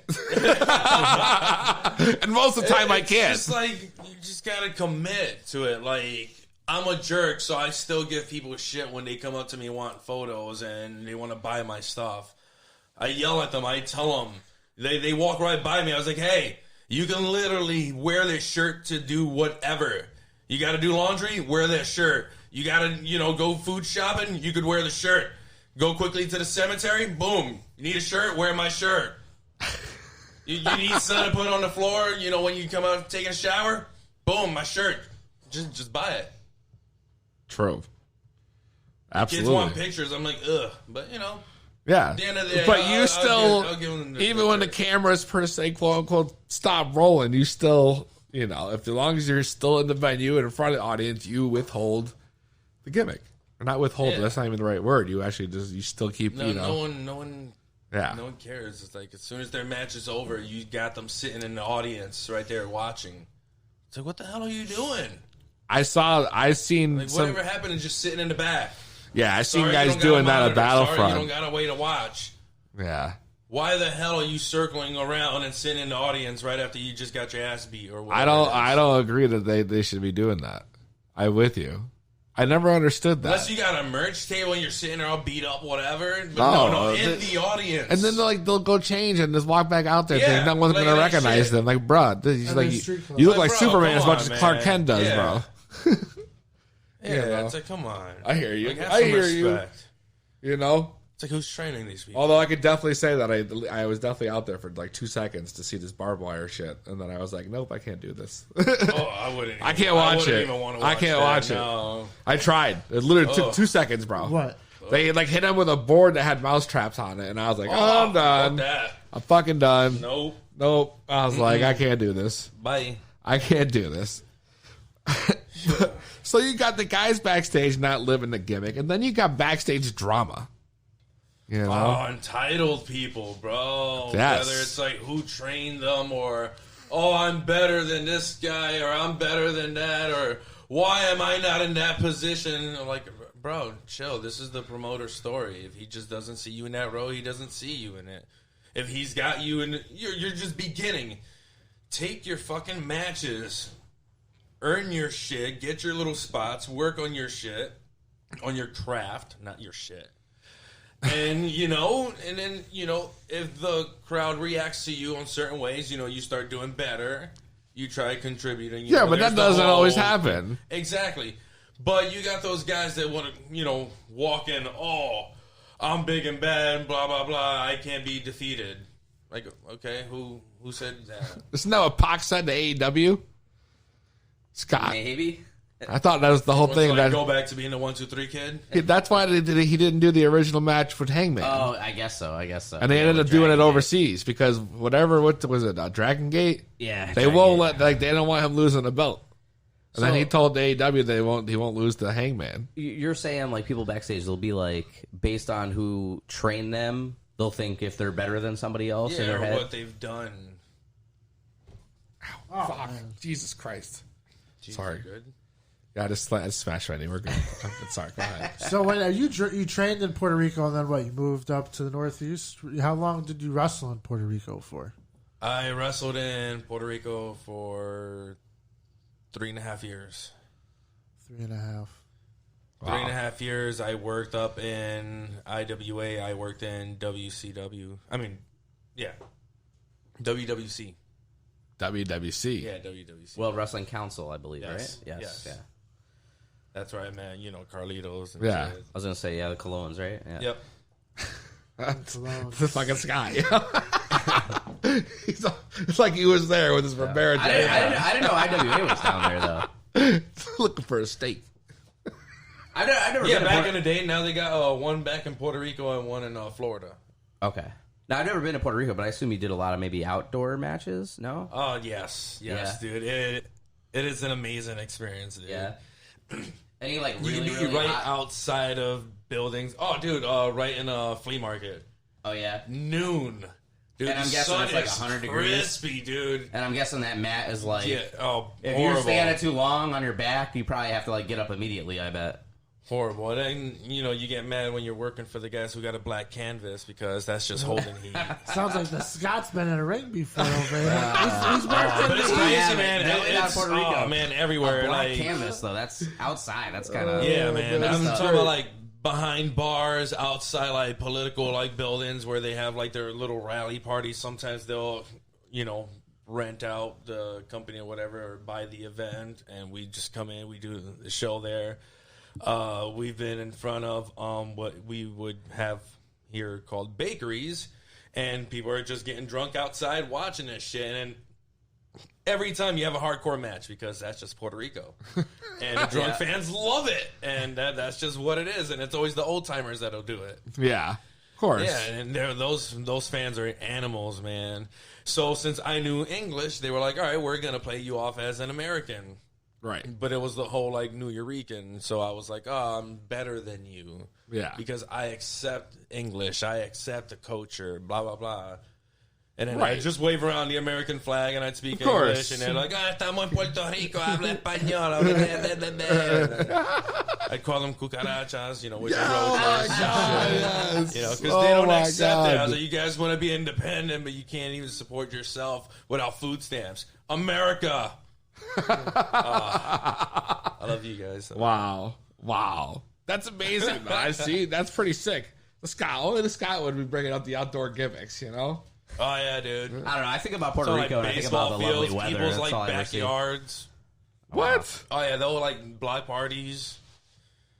Man. Oh, man. Scott's out here killing it. What was that? What was that? So was that Stump the Scott? No. So, dude, you had a big Q&A the other night, and you had a lot to say.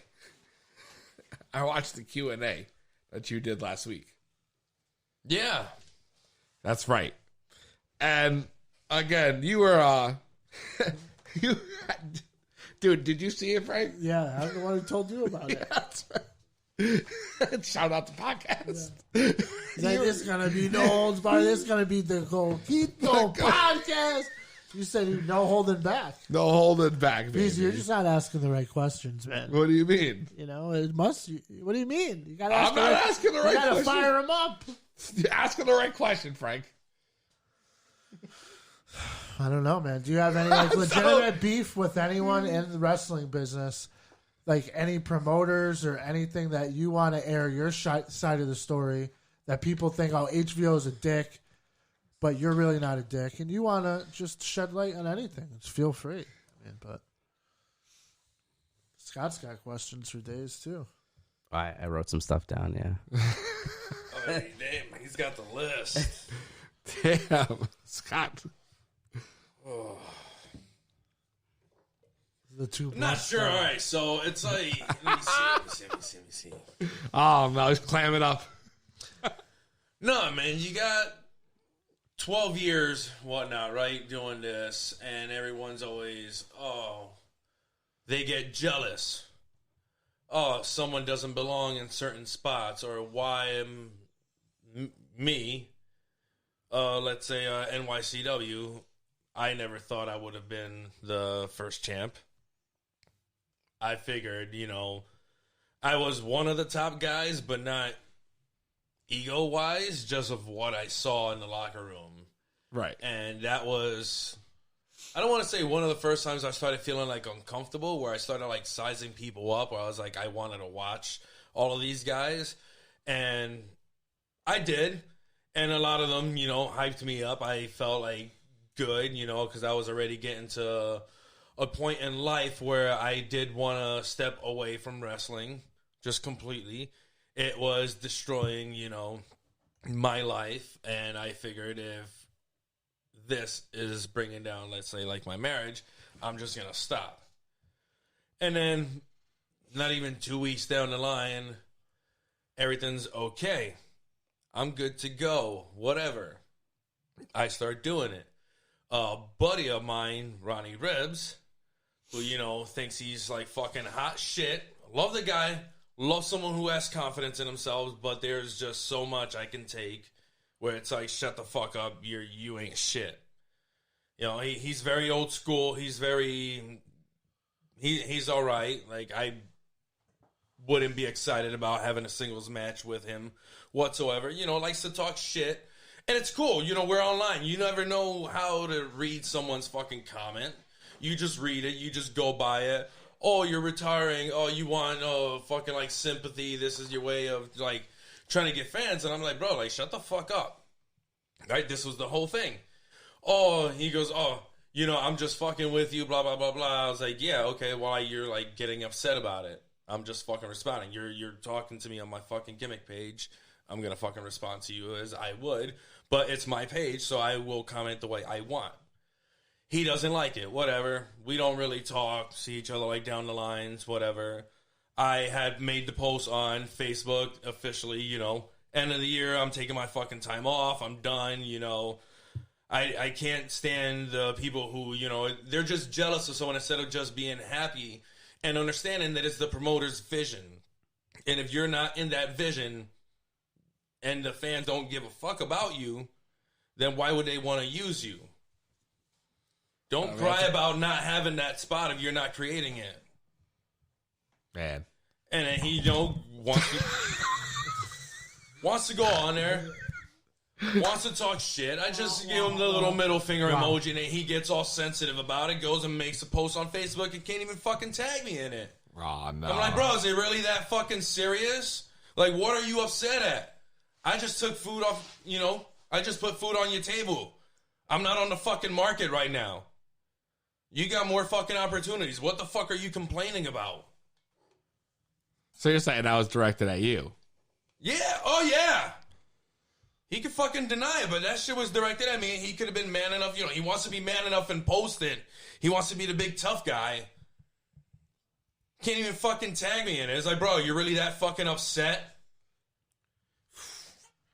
Like, you're giving me shit. I'm giving you shit. Why can't you fucking, you know, you can't keep the banter going. Don't fucking go on your page. Oh, I unfriended him, blah, blah, blah, whatever the fuck you had to say because I really didn't care about it. Don't, that's fucked up. Don't take to your own personal page and then talk shit and not say what you wanted to say. Even though it's, you know, it's social media.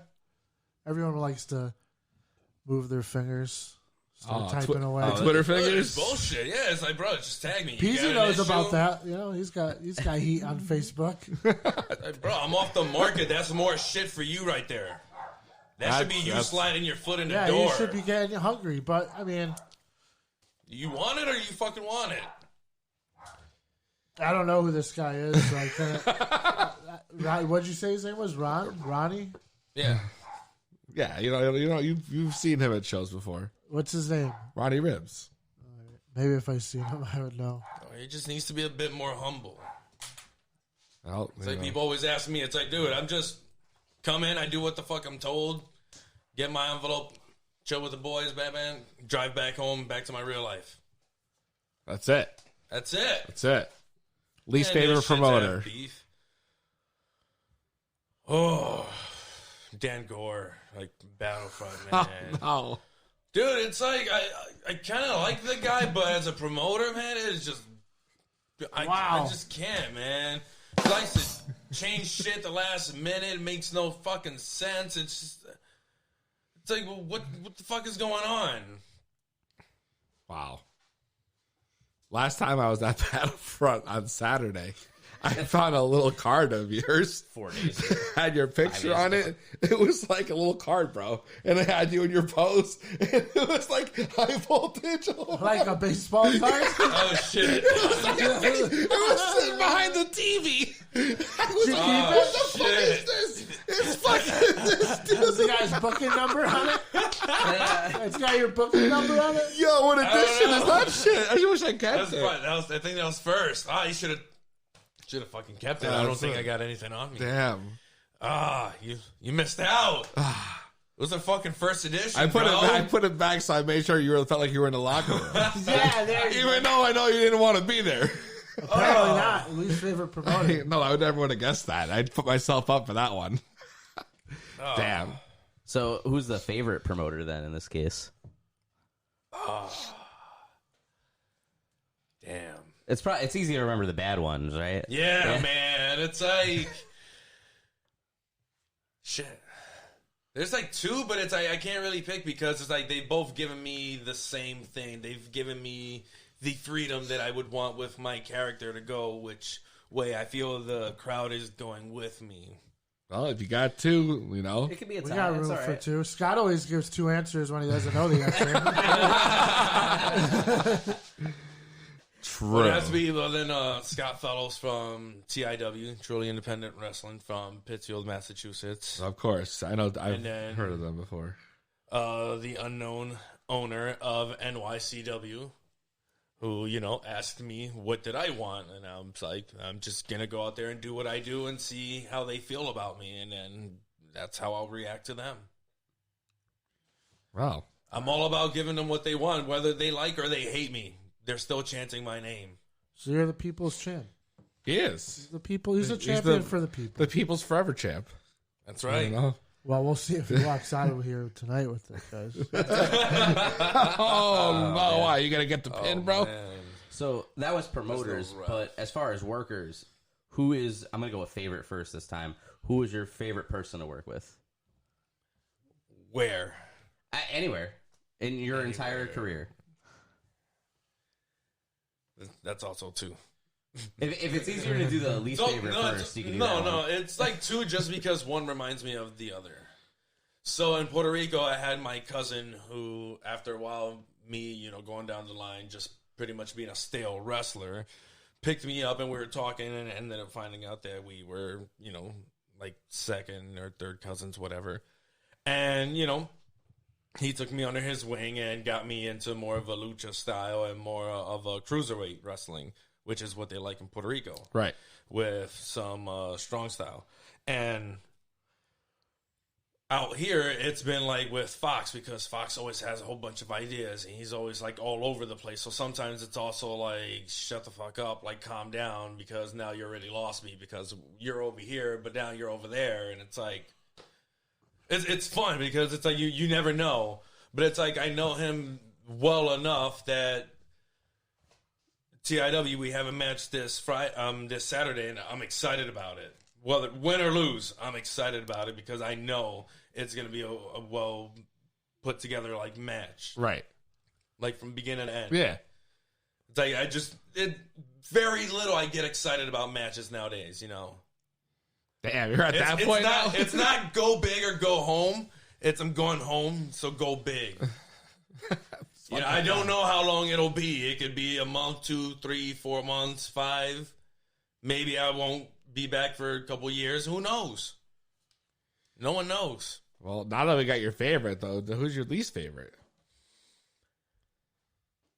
Oof. Kirby Wackerman.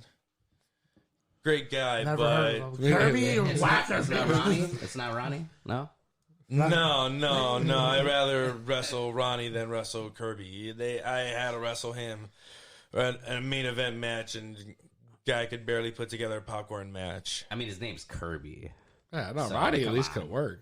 Yeah, Ronnie can at least work. Which, by the way, disclaimer: these are all the opinions of like one Voltage Omar, not myself. It's like one of those matches where I go like old school, where it's like, all right, beginning, middle, end. You want something? All right, I want something. All right, the rest will talk up there, and then the dude's just quiet and just going off what we said. I'm like, oh, okay, this is what we're doing. Instead of talking their way through. Yeah, so it's like, all right, so let's just fucking go home, I guess. No connection. No, quick. Yo, let's do this. No, nothing. I'm like, oh man, this is not a main event match. And then I go to the back, and so it's like, oh, good match, Omar. And I'm like, yeah, don't fucking lie to me. I've said it to many know it was people. The shits. I've said it to many people. I was like, yeah, don't fucking lie to me, please. Like, let's not do this. Oh no! I know that wasn't good. Wackerman, you suck. Did you get like pissed off and just stiff the fuck out of him in the match, or? No, I kept it civil. Have you ever gotten pissed off and just purposely stiff someone right to hell? Oh yes. If so, yes. Who was it and why? Oh shit! Why did that fucker get his fucking head clocked off by HVO? And did you initiate it, or was it? It was once. It was in a battle royal. It was quick. It was. Yo. It was a dick move, but he's a dick, and it's a Dick Lane, and I just couldn't stand his shit. He was like wearing a Deadpool clothing, but he had like Wolverine chops and a fucking. Was this Danny Adam? No, Dick Lane.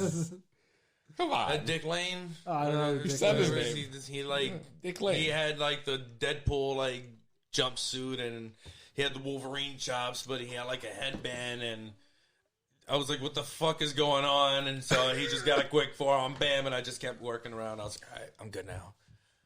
So you just gave a quick stiff one? Yeah, quick stiff one. Walked around, all right. Let's play nice on this corner. That's right. Float like a butterfly. Sting like a bee. And then that was the first and the end of it. Wow. Who would have thought? I'd never even heard of these guys. Dick Lane, Kyle Wackerman, Kirby Wackerman. It's a lot of, it's a lot of people, man, in independent wrestling. I guess so. And sometimes it happens, but it's like, what is it? A tag match I had with Ty Shine and like Rhode Island against the Middlesex Express. Got stiffed the fuck up. I was like, oh shit. All right, boom. When it was my turn, boom, boom. And I was like, oh man, I kind of feel like a dick. All right, Ty, your turn. I got torn up, it's bro. always guaranteed to give a receipt or what? Is that standard in the ring? Yeah. It's standard, but I'm not that guy. Boom, some shit happens. Yeah. You know? I don't feel it's intentional. Something happens, boom, all right, you came in too hard on the tackle, boom, whatever, I'll sell your strength. But if I saw you come in and you fucking throw it in your shoulder, okay. Because I see some guys that just work stiff every match. Yeah, bro. And it's like, at what point does the other guy decide to just like give him a receipt? And then at that point, it's just like receipt, receipt. It's not fun, bro. You get to just the point receipts where back and forth. Yeah. It's not like, all right, this is your boy. We could go a little hard. No, this is like, yo, we're about to fucking stop and go. Go outside. Fuck out this ring. Let's Not even get outside. Lot. I've seen dudes get all fired up before, just going to Battlefront shows with you. Storming out, sitting outside all quiet, whining. Listen, I know what you're talking about. It happens. It's a man sport. Yeah. It is a man's sport. Wrestling is not for the weak, If you got an ego, stiff, whatever, you go outside, whatever, it's cool. Yeah. Chill the fuck out. Yeah, absolutely. Unless the guy's staring at you at the end of the room, drilling you afterwards, and doesn't want to talk to you, then just chill the fuck out. Right. Well, if you had one last thing to say to, I don't know if you want to call your haters, your followers, I don't know. I mean, I just want to, if you had one last thing you need to get off your chest, or one thing that people need to know, or that we maybe didn't cover that you thought was vital to your story, what would that be? My motivation to do me, the best me. Because at the end of the day, you still have haters. And at the end of the day, you just got to shove your middle finger in their face and say, hey, I'm still going to fucking do me. That's it. It's like I tell people, they get ridiculous when they go to take their selfie, right? Someone goes to walk by. Oh, they put their phone down. The fuck up. Put your phone up. Take your selfie. You want it, take your selfie. That's me in life. I want it, I'm just going to take it. And then you get people, that, like I said, that they just complain about shit. Oh, why are you this? Why are you that? And then I just got to get in their face about it. Damn. If you ain't going to fucking take it, I'm going to fucking take it. That's right. And if I want to take a step away, that's what I'm going to do. That's right. That's it. You got a problem with it, hit me up. Call right now. That's right. Tell me why you got a problem with it. You could. You could. Unretire. Who the fuck are you to tell me? So far, we only had Jeremy. Jeremy. Persistent. I think Jeremy's got his fingers on the phone right now. I think have there been any comments, any questions from the Facebook? Nope. All right. Some people just, chiming in HVO. Nice.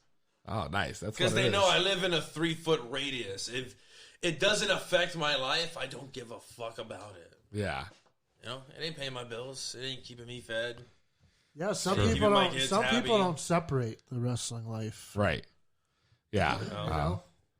You have to. Well, let me ask you a question. We talked about a lot of things. How would you feel about trying to stump the Scott?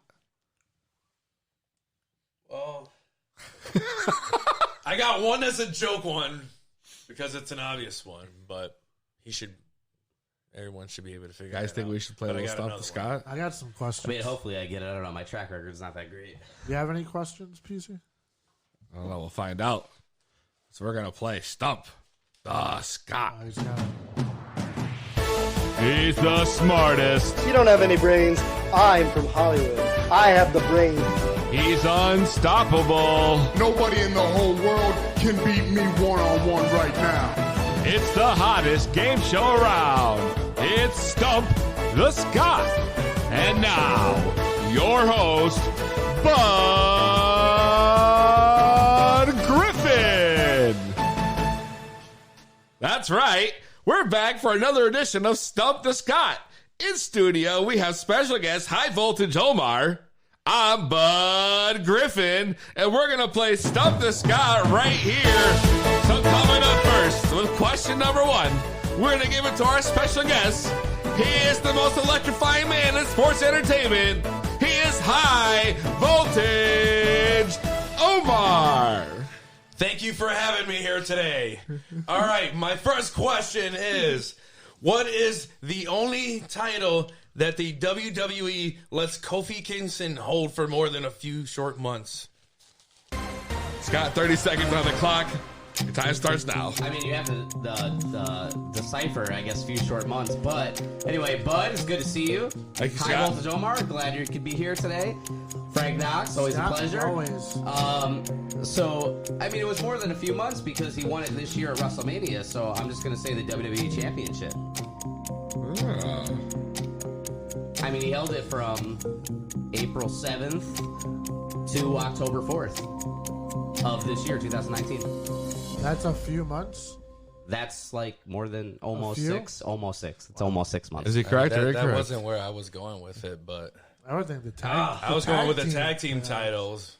No, you know what? He's right. Tag team titles. I was thinking current. But he's right. He did with the was like Day. a full year or whatever. Already the first one. They held the tag team title for over 400 days. Well, Scott, we have to. Anyway, we got to rebuttal. Sorry, maybe I've had too much to drink. All right.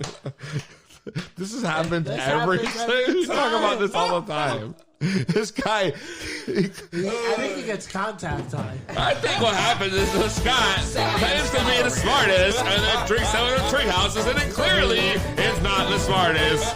Bud Griffin here, and we're about to play Stump the Scott. Frank Knox, you're up. Scott, all of these men won the WWE World Heavyweight Championship for the first time during a 90s Survivor Series, except, and the choices are Psycho Sid, The Rock, The Big Show, or Triple H. Would you like him to repeat the question, Scott? No, actually, I don't. 30 seconds on the clock. Your time starts now. Because The Rock won it at Survivor Series 1998. Psycho Sid won it at Survivor Series 1996.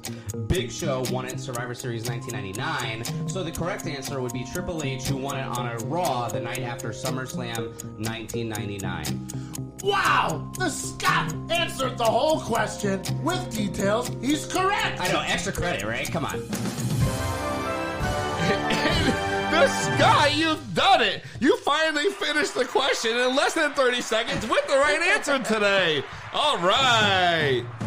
Well, guys, I guess it's my turn. Bud Griffin here, and we're about to play Stump the Scott. Scott, are you ready for your third question? I'm ready. Frank, are you ready? I'm ready. Electrifying Man, are you ready? Estoy listo. I think that means I'm ready. Yeah, I'm ready. Scott, who held the WWF title for a total of 2 minutes and 7 seconds?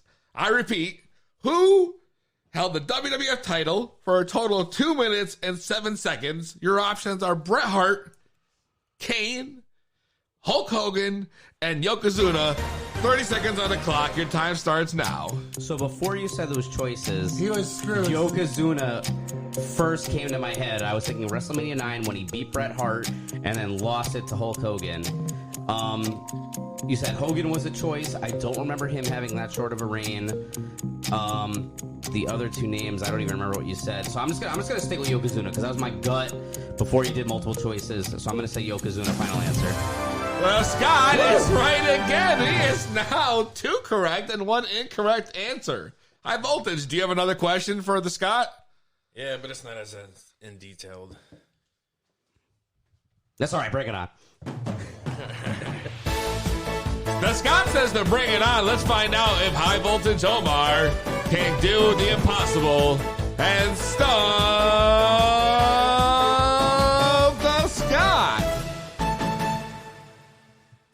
In 96, who did the New Age Outlaws defeat to win the tag team titles? 30 seconds on the clock, and your time starts now. All right, so it's a trick question because if you look it up, the correct answer is no one because it was really, if you're trying to ask the question, it was 1997, and the New Age Outlaws defeated the Legion of Doom. It was 97, not 96. So, whoa! Depending on how you ask the We got a question. fact check? We got a fact check? Yes, it was 97 when the New Age Outlaws won the first tag team titles from the Legion of Doom. It was not 96. Well, they weren't formed until 97, so. So, come on, they didn't even exist in 96. Come on. Scott, you are on fucking fire right now. 3-1. We might as well get one more question. And Frank, what do you say? All right, let's do it. Frank Knox is ready. Are you ready to play Stump the Scott? I mean, he wasn't even rockabilly yet in 97. By what Or name? 96, By I mean. what name did Jim the Anvil Neidhart go as under the Masked Wrestler? Who? There you go. Who's on Yeah, first? What's yeah, on yeah, second? yeah. What? You don't even got have it to play right. the music. It's who? You got it right. Who? Oh, this is my night tonight. I can feel it. That was his name. Jim the Anvil Neidhart came out to a yellow mask and went by the name of who? Well, I guess the Scott has won. He's back. The Scott, you got 4 questions out of 5 correct. This is why I signed the contract to the show, by the way. Oh, wow. I can't believe this guy. He's up. He's done it. He's up. He's done it. The boyhood dream. The boyhood dream is back. It's gonna come true. Well, I'm really impressed. I mean, I think maybe this is on the way to go. Maybe you're on the up and up. Maybe. Do I have one more question? No, you don't. Oh, okay. You want No. one more? I mean, I thought he had one more. You did 2. Didn't you do 2? I thought he was going to do 2. There's no need. You already, or you clearly won. Doesn't we matter. usually do 6 questions every time. Doesn't matter. Oh, somebody would give me a Survivor Series question off the top of your head. Come on. Hey yo, it's HBO, High Voltage Omar. You are listening to the top podcast around, To Be Blunt, with your host, Peezy. Another episode of To Be Blunt. We had technical difficulties, but Peezy asked me who was the troubleshooting referee at the Survivor Series 94 casket match did not ask between you. Undertaker and Yokozuna. I did not And the correct ask you answer any was Chuck such Norris. thing. Walker, Texas Ranger himself, Chuck Norris, is the answer to that question, by the way. So I get one more correct answer. Thank you. Okay. One more on the board. Wow. Scott is Wow. he's hijacking the show with his, Wow. his trivia. And he asked himself the question. I Nobody know. even asked him that question. I know. Well, Frank, let me ask you a question. Do we have anyone from voted for Das? I will check it out. We need to know the results. I mean, it's already at the end of the show here. We're going to find out right now. I want to know. Did the audience 3 think votes. you had how many? 3 votes. Just 3? Yeah. It was 60 so we got 4 votes. Where is it? Oh, somebody snuck in. We got 4 votes. It's a tie. Oh, there it is. 50-50. The tie. Tie. Somebody's got to, like, Oh boy. break the tie right now. Oh my God. We're at a tie. Okay. Well, we're at a tie. What do you want? I guess, do we call that a win? Tie goes to the runner? I mean, usually. Yeah, Omar, what'd you think? You were shooting all day. Is it gas or trash? I'll give it the gas. Why not? Yeah, with the gas. I guess that's it. There it is. Congratulations, Das. Congratulations to win. We're going to feature you on the Congratulations. website. We'll embed your SoundCloud player right on the front page. That's right. We'll give you a little free promo. Until next week, To Be Blunt Podcast.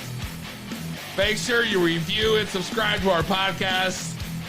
Add us on Facebook, Instagram, and Twitter at To Be Blunt Podcast with the number 2. That's right. I am your host, Peezy. In studio, Frank Knox. the Scott High Voltage Omar. We'll see you next week on the 2B Blunt Podcast.